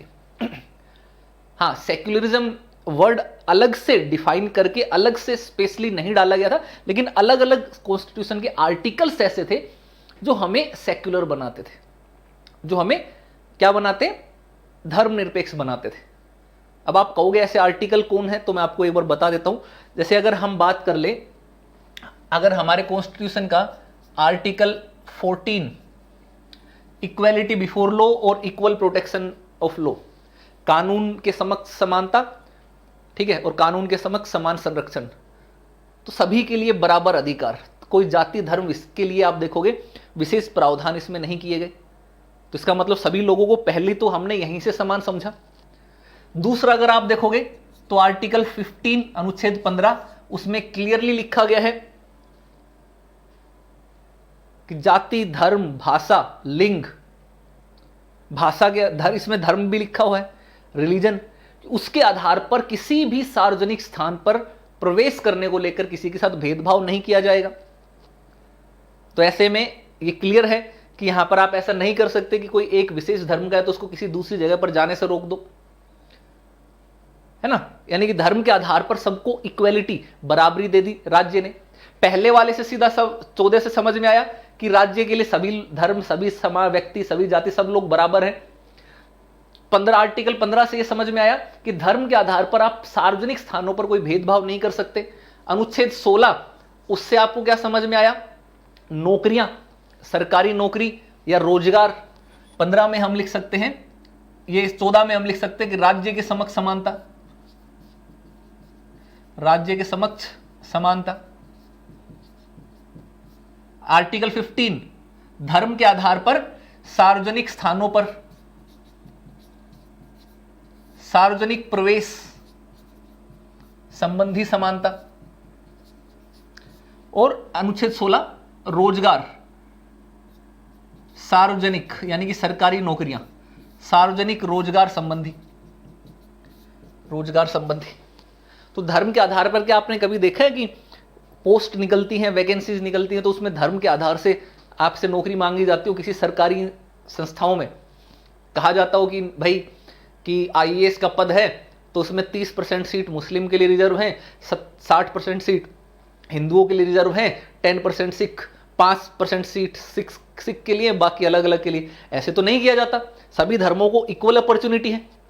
तो धार्मिक आधार पर भेदभाव नहीं है, इसका मतलब सेक्युलर है हम। सेक्युलर का मतलब ही यह है कि किसी भी धर्म को विशेष तरजीह ना दी जाए, किसी भी धर्म के साथ भेदभाव ना की जाए, सबको समान रख समझा जाए। फिर उसके बाद आप आर्टिकल 19 देखोगे। अब आप कहोगे सर आर्टिकल 19 वो तो भाई फ्रीडम है, लिबर्टी है, स्वतंत्रता का अधिकार है, लेकिन भाई इसमें एक और तो मिलता है ना, विश्वास, अभिव्यक्ति की स्वतंत्रता, कोई भी चीज है ना, एक्सप्रेशन की स्वतंत्रता, तो वो सभी लोगों के लिए है, ऐसा तो है नहीं किसी विशेष धर्म के लिए है। अनुच्छेद 25 से लेकर के 28 तक आप देखोगे तो धार्मिक स्वतंत्रता का अधिकार आपको मिलता है। ठीक है, धार्मिक स्वतंत्रता, रिलीजियस फ्रीडम, उसमें आपने देखा कि आप किसी भी धर्म को मान सकते हैं, कैसे भी पूजा कर सकते हैं, अपने धर्म का प्रचार प्रसार कर सकते हैं। तो ये फ्रीडम किसी भी धर्म, धार्मिक मामलों में आप देखोगे राज्य किसी के साथ भेदभाव नहीं करेगा। और किसी भी राज्य की यानी कि जो स्टेट है, सरकार से संचालित कोई भी स्कूल हैं, कॉलेज हैं, शैक्षणिक संस्थान हैं, तो उनमें किसी भी धर्म को प्रमुखता नहीं दी जाएगी, धार्मिक शिक्षा नहीं दी जाएगी, सभी को बराबर समझा जाएगा। ऐसे आर्टिकल 29 और 30 ये भी आप देखोगे तो इसमें भी क्लियरली मेंशन है कि राज्य कुछ विशेष कार्यों के लिए अल्पसंख्यक वर्गों के मदद करने में आगे आएगा, है ना। ये सकारात्मक भेदभाव के तहत सामाजिक न्याय की जो अवधारणा आपने थोड़ी देर पहले पढ़ी उसके तहत आ जाता है। तो कहने का मतलब हमने यहां पर किसी धर्म को कोई विशेष दर्जा नहीं दिया, फिर चाहे उनकी संख्या एक व्यक्ति की रही हो या सैकड़ों की रही हो, लाखों की रही हो, करोड़ों की रही हो। हमारे देश में अगर कोई व्यक्ति है, किसी भी धर्म का है, तो उसको वही अधिकार प्राप्त है जो किसी बहुसंख्यक धर्म के व्यक्ति को प्राप्त है, सबको बराबर, धर्मनिरपेक्ष, सेक्युलर। तो इस चीज को हम थोड़ा सा अब अच्छे से समझ लेते हैं कि एनसीईआरटी क्या कहती है। एक जिस्ट मैंने आपको दे दिया ताकि आपको भाव समझ में आ जाए। माना जाता है कि धर्मनिरपेक्ष राज्य धर्म को निजी मामला के रूप में स्वीकार करता है। कहने का अर्थ यह है कि धर्मनिरपेक्ष राज्य धर्म को आधिकारिक अथवा सार्वजनिक मान्यता नहीं प्रदान करते। क्या इसका अर्थ यह हुआ कि भारतीय संविधान धर्मनिरपेक्ष नहीं है? आमतौर पर इसको पश्चिमी धर्मनिरपेक्षता की संकल्पना कहा जाता है। पश्चिमी धर्मनिरपेक्षता की संकल्पना में आप देखोगे तो धर्म को निजी मामले के रूप में स्वीकार किया जाता है, किसी हर व्यक्ति का इंडिविजुअल मामला, पर्सनल मामला स्वीकार किया जाता है। और राज्य और धर्म दोनों एक दूसरे से बिल्कुल अलग होते हैं, एक दूसरे के मामले में हस्तक्षेप नहीं करते, ठीक, सार्वजनिक मान्यता नहीं होती है। लेकिन क्या अगर हम भारत के संदर्भ में देखेंगे तो क्या भारत में संविधान इसी तरीके से काम करता है? तो ऐसा ध्यान रखना कि ऐसा नहीं है। भारत में शुरुआत में धर्मनिरपेक्ष शब्द का जिक्र संविधान में नहीं हुआ, लेकिन भारतीय संविधान हमेशा धर्मनिरपेक्ष रहा।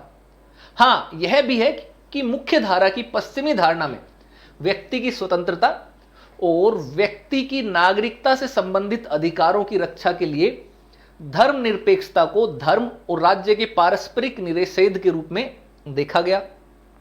इसके बारे में आप राजनीतिक सिद्धांत में विस्तार से पढ़ेंगे, जो सेकंड बुक है पॉलिटिकल साइंस की 11th क्लास की, उसको पढ़ेंगे। ये ध्यान रखिएगा कि जो पश्चिमी सभ्यता है, जो वेस्टर्न सिविलाइजेशन है, वहां पर धर्मनिरपेक्षता का कॉन्सेप्ट है और भारत में भी धर्मनिरपेक्षता का कॉन्सेप्ट है, सेक्युलरिज्म का कॉन्सेप्ट है। लेकिन इन दोनों के बीच में बुनियादी अंतर है।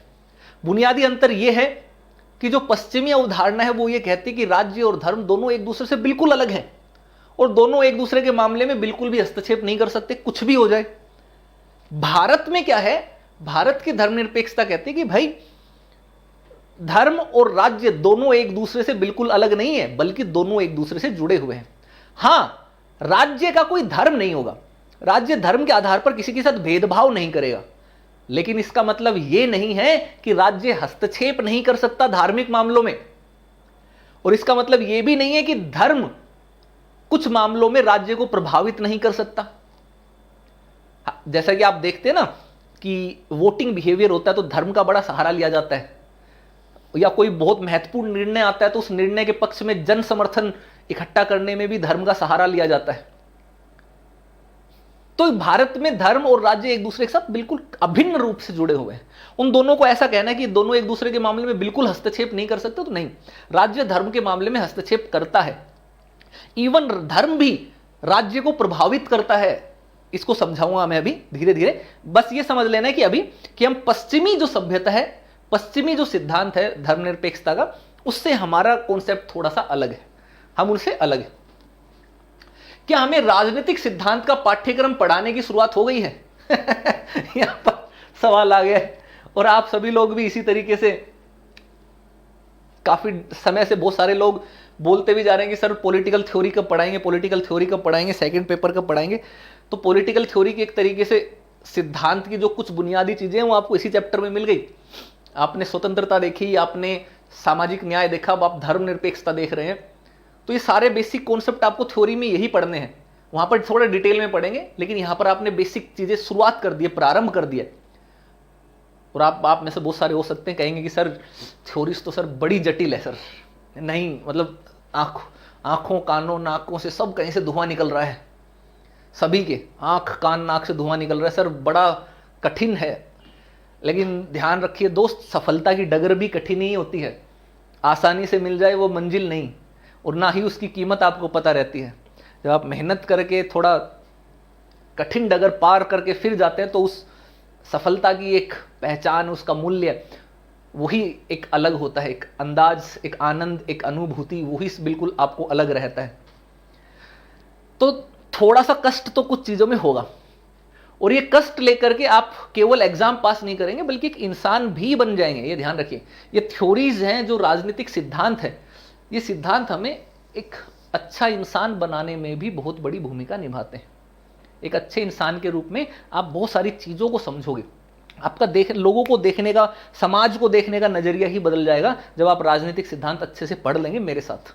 जल्दी उसकी भी प्रारंभ, उसको भी हम शुरुआत करेंगे। अभी बस यहां से इन्हीं को देखते हैं। पारस्परिक निषेध, ये इंग्लिश में था, इसको हम काट देते हैं। शब्द का अर्थ होता है धर्म और राज्य दोनों एक दूसरे के अंदरूनी मामले से दूर रहेंगे। मैंने अभी समझाया, विदेशों में ऐसा ही है, पारस्परिक निषेध है। ना धर्म राज्य के मामले में हस्तक्षेप करता है, ना ही राज्य धार्मिक मामलों में हस्तक्षेप करता है। राज्य के लिए जरूरी है कि वह धर्म के क्षेत्र में हस्तक्षेप न करे, ठीक इसी तरह धर्म को चाहिए कि वह राज्य की नीति में दखल न दे और न ही राज्य संचालन को प्रभावित करे। दूसरे शब्दों में पारस्परिक निषेध का अर्थ है कि धर्म और राज्य परस्पर एकदम अलग होने चाहिए, और धर्म और राज्य को एकदम अलग रखने के इस मुख्य धारा के नजरिए का उद्देश्य क्या है? इसका उद्देश्य है व्यक्ति की स्वतंत्रता की सुरक्षा।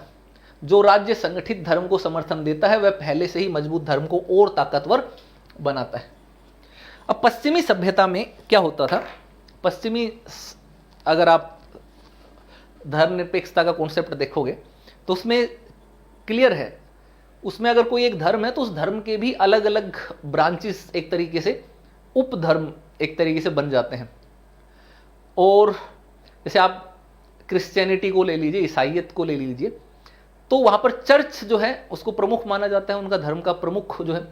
लेकिन वहां पर भी देखोगे तो वो ईसाई धर्म भी अलग अलग में विभाजित हो चुका है ना, पहले ही विभाजित हो गया था। और अलग अलग समुदायों के अपने अलग अलग किस्म के चर्च होते थे, अलग अलग उनके रीति रिवाज और अलग अलग उनकी मान्यताएं होती थी, अलग अलग परंपराएं होती थी। ऐसे में हो सकता है कि एक परंपरा को मानने वाले बहुसंख्यक लोग, अगर मान लीजिए राज्य धर्म को मान्यता देता और धर्म से अलग नहीं होता, तो हो सकता था कि राज्य जो बहुसंख्यक लोग हैं, जिस धर्म को मानते, जिन परंपराओं को मानते हैं, उसी को ही मान्यता दे देता। तो ऐसे में बाकी के जो धर्म थे, बाकी के जो समुदाय थे, बाकियों की जो मान्यता थी, उसको नुकसान होता, उनकी स्वतंत्रता नहीं रह पाती। ठीक, तो ऐसे में यहां पर वो धर्म के वैल्यू ना दे करके व्यक्ति की स्वतंत्रता को ज्यादा वैल्यू देते हैं, पर्सनल लिबर्टी को, व्यक्ति की इंडिविजुअल लिबर्टी को, कि व्यक्ति स्वतंत्र होना चाहिए। तो राज्य का मुख्य कार्य है कि वो व्यक्ति को अधिक से अधिक स्वतंत्र, ऐसा शक्ति दे कि वो अधिक से अधिक स्वतंत्र हो। ठीक, तो ये कॉन्सेप्ट रहा। जब धार्मिक संगठन व्यक्ति के धार्मिक जीवन का नियंत्रण करने लगते हैं, जब वे यह तक बताने लगे कि किसी व्यक्ति को ईश्वर से किस तरह जुड़ाव रखना चाहिए, कैसे पूजा प्रार्थना करनी चाहिए, तो व्यक्ति के पास इस स्थिति में अपनी धार्मिक स्वतंत्रता की रक्षा के लिए राज्य से अपेक्षा रखने का विकल्प होना चाहिए। पश्चिम में ऐसा नहीं होता है। पश्चिम में मान लीजिए आपने जिस धर्म को अपना लिया, वो धर्म जो है वही आपको ये बताएगा इस चीज के संदर्भ में। तो ये सिचुएशन बड़ी विकट हो जाती है जब आप देखोगे कि कोई धार्मिक समूह है ना, कोई धार्मिक संगठन जो है वो ही आपके ऊपर हर चीज का हर तरीके से कंट्रोल करने लग जाए, हर तरीके से नियंत्रण करने लग जाए। तो ऐसे में आपकी व्यक्तिगत स्वतंत्रता नहीं रह पाती है। मान लीजिए आप किसी एक धर्म के अनुयायी हैं और वो धर्म किसी एक, उनका धर्म का जो संगठन है उसके बनाए हुए कायदे कानून पर चलता है। अब वही आपको बताए कि भाई हमारे धर्म के अनुसार तुम्हें ऐसे खड़े होना है, ऐसे बैठना है, ऐसे खाना खाना है, ऐसे सूसू करना है, ऐसे बात करनी है, ऐसा काम करना है, ये नहीं करना, वो नहीं करना। हर चीज में जो वो दखलंदाजी करने लग जाए कि ये करो वो करो, तो आप क्या स्वतंत्र हुए? क्या आप क्या फ्री हुए? भाई आजाद हुए कि नहीं हुए? सीधी सी बात है, नहीं हुए। आप तो गुलाम हो गए। सबसे बड़ा गुलाम ही आप धर्म के हो गए, जो कि आपको मुक्ति के मार्ग की तरफ ले जाने के लिए बात करता है धर्म, कोई भी धर्म। और जब वही आपके ऊपर कंट्रोल करने लग जाए तो एक तरीके से उसने तो आपको गुलाम बना दिया। वैसी गुलामी में और दूसरे देश के द्वारा, जैसे अंग्रेजों ने हम पर गुलामी लगाई, उसमें एक फर्क क्या रहा? आप अपनी मर्जी से थोड़ी कुछ कर पाए। हो सकता है कि आपको पसंद हो कुछ और काम करना और धर्म कहे कि नहीं, आपको इजाजत नहीं है ये काम करने की, फिर क्या? आपका धर्म कहे कि आपको इजाजत नहीं है किसी दूसरे व्यक्ति या किसी दूसरे मजहब या दूसरे धर्म के व्यक्ति के साथ विवाह करने की, और आपका दिल आ गया किसी दूसरे धर्म के लड़के या लड़की के ऊपर, और आप प्रेम में सरोबार डूबे हुए हैं, आप चाहते हैं कि आपका विवाह हो जाए, लेकिन आपका धर्म आपको इजाजत नहीं देता, फिर क्या करोगे? फिर वही छलकाए जाम देवदास बन करके वही पारो और चंद्रमुखी वाला सीन रहेगा, है ना। प्रतिदिन जाओ दर्शन के लिए, दर्शन करके आ जाओ, लेकिन आगे कुछ नहीं कर सकते। क्यों? क्योंकि कोई ना कोई बाधा आ गई। तो वो एक तरीके से गुलामी का वो हो जाएगा, आपकी व्यक्तिगत स्वतंत्रता जो है वो समाप्त यहां पर हो जाती है। तो ऐसे में जब ऐसी परिस्थिति आ जाए कि कोई धार्मिक संगठन आपके ऊपर नियंत्रण करने लग जाए धर्म के मामले में, तब कम से कम आपके पास ये विकल्प तो होना चाहिए कि भाई राज्य मदद करो, कुछ गलत चीज है उसके बारे में बचने के लिए, उससे रोकने के लिए। तो ये विकल्प पश्चिमी जो धर्मनिरपेक्षता का कॉन्सेप्ट था वहां पर नहीं होता। तो वहां पर जो चर्च ने बोल दिया वो फाइनल, उसी तरीके से होता था। लेकिन भारत में ऐसा नहीं है। भारत में अगर आप देखोगे तो आपको पता होगा कि भारत में धर्म के नाम पर कोई धार्मिक संगठन अगर कुछ गलत विचारधारा या गलत चीजें करने के लिए मजबूर करता है लोगों को, तो राज्य हस्तक्षेप करता है। फिर चाहे वो सती प्रथा रही हो कि धर्म के नाम पर कहो कि औरत को जिंदा जला दिया जाना चाहिए पति की मृत्यु के बाद, तो वो सती हो जाएंगी, अमर हो जाएंगी, पवित्र हो जाएंगी। तो राज्य ने हस्तक्षेप करके उसको बंद किया। ये कहां की क्या प्रथा हुई धर्म के नाम पर कि भाई जाओ और पति मर गया तो औरत को भी जला दो? ये कोई मतलब थोड़ी हुआ। वो धर्म के नाम पर तो तुम कुछ भी करने लग जाओगे ऐसे तो ऐसे रीति रिवाजों जो कि गलत होते हैं उसमें राज्य का हस्तक्षेप होना बहुत जरूरी है। तो भारत में आप देखोगे, जैसे अभी हाल फिलहाल में आपने 3 तलाक के मामले में देखा, आपने सबरीमाला के मामले में देखा, ये सारी की सारी चीजें ये बताते कि अगर कोई धार्मिक संगठन वही आपके लिए निर्धारित करने लग जाए कि क्या करना है क्या नहीं करना, तो आप स्वतंत्र नहीं रहोगे, गुलाम हो जाओगे, आपकी व्यक्तिगत स्वतंत्रता समाप्त हो जाएगी। हाँ, आप अपनी मर्जी से हो सकता है कि उसकी कुछ जो अच्छी चीजें उसको अपनाना चाहे अपनाइए, जो उसकी बुरी चीजें उसको मत अपनाइए। तो वो तभी हो पाएगा जब राज्य के पास शक्ति हो, वो हस्तक्षेप कर सके किसी भी धर्म के मामले में जो कि गलत है, जो कि असंवैधानिक है, जो कि मानवीय रूप से स्वीकार्य नहीं है। लेकिन पाश्चात्य सभ्यता में ऐसा नहीं था, भारत में, भारतीय धर्मनिरपेक्षता में आपको देखने को मिलता है। ठीक है, लेकिन जिस राज्य ने स्वयं इन संगठनों से हाथ मिला लिया हो तो वह सहायता देगा? सीधी सी बात है, नहीं देगा। भाई पाकिस्तान को देख लो, अफगानिस्तान को देख लो, बांग्लादेश को देख लो, सऊदी अरब को देख लो, या पुराने टाइम के जो ब्रिटेन है, अमेरिका है, उनको देख लो। वो एक विशेष धर्म को ही मान्यता देते हैं, अपने राज्य का धर्म बना लेते हैं और उसी धर्म के साथ मिलकर के ही काम करते हैं, उसी को ही मान्यता देते हैं। तो ऐसे में व्यक्ति की स्वतंत्रता तो रह ही नहीं जाती। पाकिस्तान में देख लो, आपने देखा कि राजकीय धर्म का दर्जा दिया मुस्लिम धर्म को, उसके बाद लोगों के हर मामले में वो हस्तक्षेप करने लगे कि तुम्हें ऐसे बोलना है, ऐसे बैठना है, ऐसे पढ़ना है, ऐसे ये करना है, ऐसे वो करना है, वगैरह वगैरह। लोगों की स्वतंत्रता ही नहीं रही। लोग एक तरीके से मतलब दिमागी रूप से, ज़हनी रूप से देखोगे गुलाम बनते चले गए। बाकी अल्पसंख्यकों के ऊपर अत्याचार होने लगा और बाकी दूसरे धर्म के जो लोग थे वो लोग या तो वहां पर प्रताड़ित हुए, पीड़ित हुए, या फिर उनको मार दिया गया, या फिर उनको भाग करके भारत में आकर के शरण लेनी पड़ी। नागरिकता संशोधन अधिनियम जो हम CAA की बात करते हैं, सिटीजनशिप अमेंडमेंट एक्ट, इसके ऊपर एक बहुत बड़ी स्पेशल ओसम सी बहुत बेहतरीन क्लास लेने वाला हूं, मैराथन क्लास, वो भी देखना आपको मिल जाएगी। बहुत उसमें नागरिकता संशोधन अधिनियम से संबंधित सभी चीजों को, हर पहलू को बहुत बारीकी से मैं समझाने वाला हूं। बाइलिंगुअल क्लास रहेगी, हिंदी इंग्लिश दोनों में रहेगी। तो ये क्यों लाना पड़ा? क्योंकि हमारे पड़ोसी देशों के सताए हुए लोग भारत में आए, उनको नागरिकता देने के लिए लाना पड़ा। और पड़ोसी देशों में वो लोग सताए क्यों गए? क्योंकि वो वहां पर अल्पसंख्यक थे और बहुसंख्यक ने उनके ऊपर अत्याचार किया, और बहुसंख्यक उनके ऊपर अत्याचार करने में कामयाब क्यों हो पाए? क्योंकि वहां की सरकार उस बहुसंख्यक संगठन के साथ थी, यानी कि वहां का राज्य एक विशेष धर्म के साथ था, तो बाकियों के साथ तो अत्याचार होना ही था। तो ये परिस्थितियां यहां पर आती है। ऐसे में आपके पास ना तो व्यक्तिगत स्वतंत्रता होती है, ना ही अल्पसंख्यकों की सुरक्षा होती है। अब जैसे अगर हम इंडिया को देखें तो इंडियन, यहां पर INDIEN का तो कितना बेहतरीन सा एक ये बोर्ड आपको देखने को मिलेगा जो भारत को लेकर के यहां पर लगाया कि भारत में अलग अलग धर्म के लोग हैं, लेकिन उन सभी का एक अल्टीमेट मीनिंग इन्होंने निकाला, इंडियन। तो वो अपना अपना नजरिया होता है देखने का। हो सकता है कि कोई इनको अलग अलग धर्मों के नजरिए से देखे, लेकिन जिस व्यक्ति ने ये बोर्ड बनाया उसका नजरिया ये था कि हम भाई हिंदू, मुस्लिम, सिख, ईसाई, जैन, बौद्ध, पारसी कुछ नहीं है, हम एक इंडियन हैं। ये देखो, हमारे सभी धर्मों को भी अगर हम मिला देंगे तो भी उससे एक जो भाव निकलता है वो भारतीयता का भाव निकलता है, इंडियननेस का भाव निकलता है, इंडियन है हम। तो ये अपनी अपनी एक सोच है, एक भाव है, एक अवधारणा है, हर किसी की अवधारणा है। हमारे संविधान के निर्माताओं की भी यही अवधारणा थी। हमारे संविधान के निर्माताओं को उस समय यह पता था कि धर्म इतने सारे हैं, लेकिन इन सभी धर्मों को अगर रखोगे तो इन सभी धर्मों को अलग अलग अगर आप देखोगे तो इनके बीच की बहुत सारी चीजों में आपको असमानताएं मिलेंगी। ऐसे में इनके बीच में आपसी टकराव होने की बड़ी संभावना रहेगी। तो ऐसे में क्या किया जाए कि सभी धर्म एक साथ फले फूले बढ़े और भारत का विकास हो, भारत में आपसी टकराव ना हो, अंतर्द्वंद ना हो, ग्रह युद्ध जैसी स्थिति ना हो।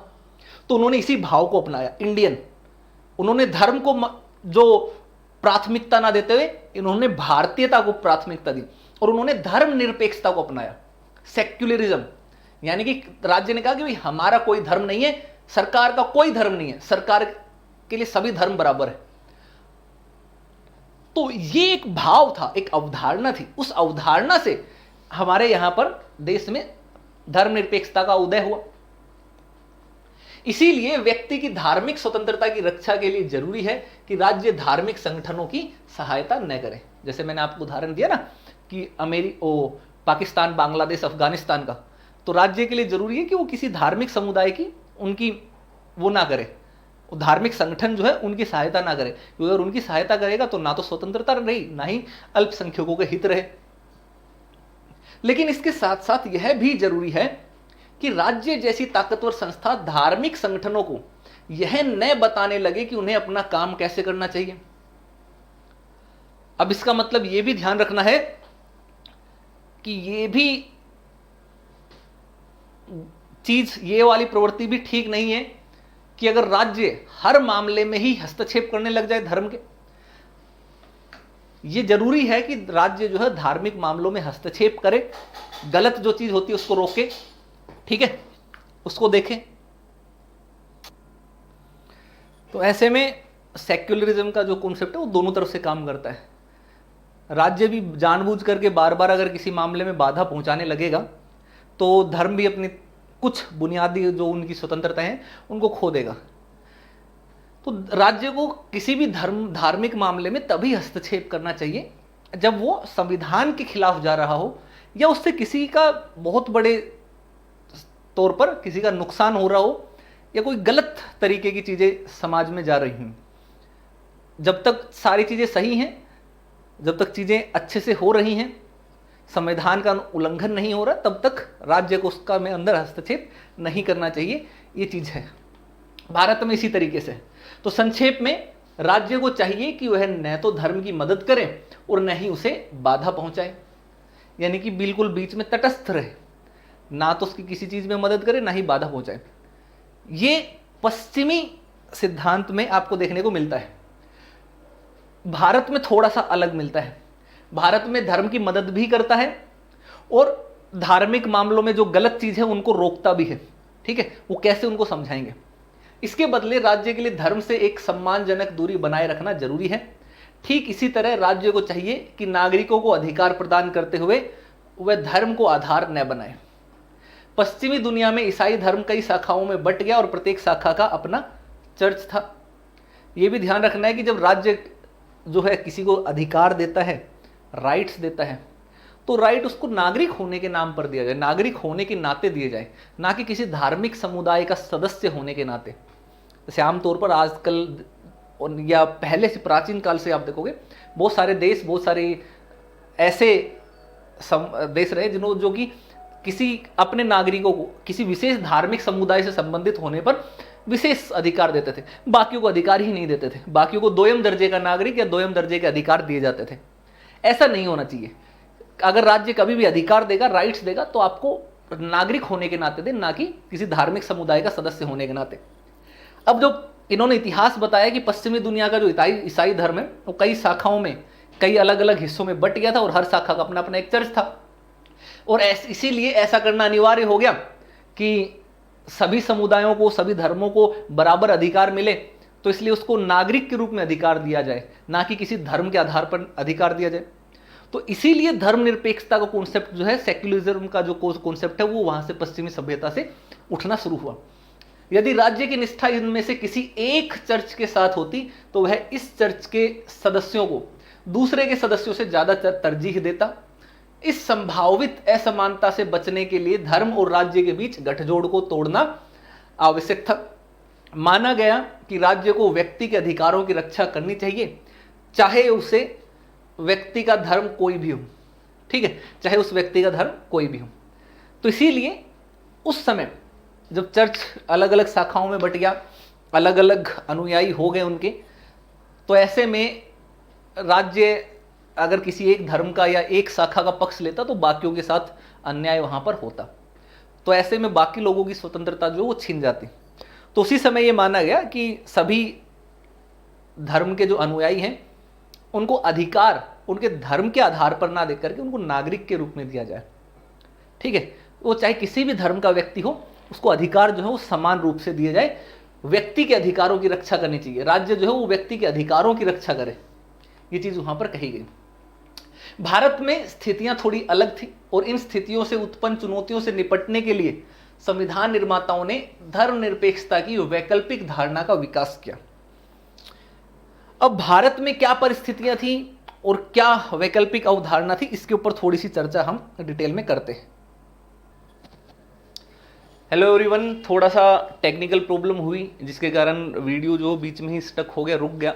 धर्मनिरपेक्षता की हम चर्चा कर रहे थे, तो जो एरिया बच गया उसको नेक्स्ट क्लास में मैं कवर करा दूंगा। अगली क्लास जो है आपकी अगले दिन आपको मिल जाएगी, नेक्स्ट डे आपको, तो यहीं से ही क्लास जो है वो स्टार्ट करेंगे। तो जो भी दोस्त हैं, अगर आप अनअकैडमी का कोर्स ज्वाइन करना चाहते हैं तो ये रेफरल कोड अप्लाई करना LY लाइव। इससे आपको फीस में 10% का डिस्काउंट हो जाएगा और 10% डिस्काउंट के साथ साथ मेरी पर्सनल गाइडेंस भी आपको मिलेगी। ये मेरे ऑप्शनल सब्जेक्ट हैं 3, मैं जो प्लस पर पढ़ाता हूँ। इससे 60% एरिया GS का कवर हो जाता है। स्पेशल क्लासेस में मैं इंडियन पॉलिटी वहाँ पर करवा रहा हूँ, तो वो भी ज्वाइन कर सकते हैं, फ्री एक्सेस है उसके लिए। और उसके लिए भी आपको रेफरल कोड में LYLIVE ये अप्लाई करना पड़ेगा। और अगर आपको PDF चाहिए तो आप मेरे इस टेलीग्राम चैनल को ज्वाइन कर सकते हैं, अनअकैडमी ललित यादव की पाठशाला। अगर आपको मेरे से बात करनी है, कॉन्टैक्ट करना है, तो भी आप मेरे से इसी चैनल के थ्रू बात कर सकते हैं, अनअकैडमी ललित यादव की पाठशाला। वीडियो को पसंद आया हो लाइक शेयर जरूर करना है, खूब सारा लाइक शेयर करना है। अगला पार्ट जल्दी ही आ रहा है, जहां पर अपनी क्लास खत्म हुई वहीं से ही आगे इस क्लास को स्टार्ट करेंगे। तो LY लाइव रेफरल कोड के साथ मैं आप सबसे विदा लेता हूं। आप सबको बेस्ट विशेस, आप सबको वंदे मातरम, जय हिंद, जय भारत, लेट्स क्रैक इट।